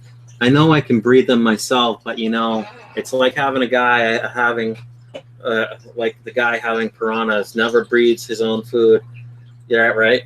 I'm not the only one with a puffer. I'm sure you can find a market if you list some. Yeah, I'm sure. I could probably just do it on Aquabid, and let's say 1/8 inch, assorted sizes, 1/8 inch, you know, a quarter a piece or something, you know, or say I want 50 cents a piece, you know, for 1/8 inch snails, and like, hey, these are small snails, but if you let them grow out, and give different prices for different sizes. But I just don't want to, well, I can control on Aquabid how much I do. And,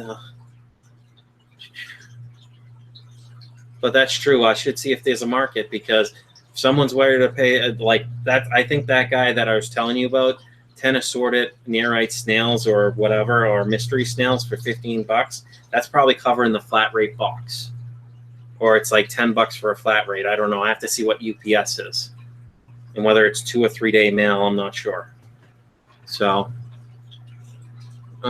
it's okay, Brian. Good stream. I'm going to pick up the puffer now. I'll see you later. Have a good day. Yeah, take it easy, Something Fishy. Thank you, everyone else, for watching. It's been fun, but I'm out. Have a good night.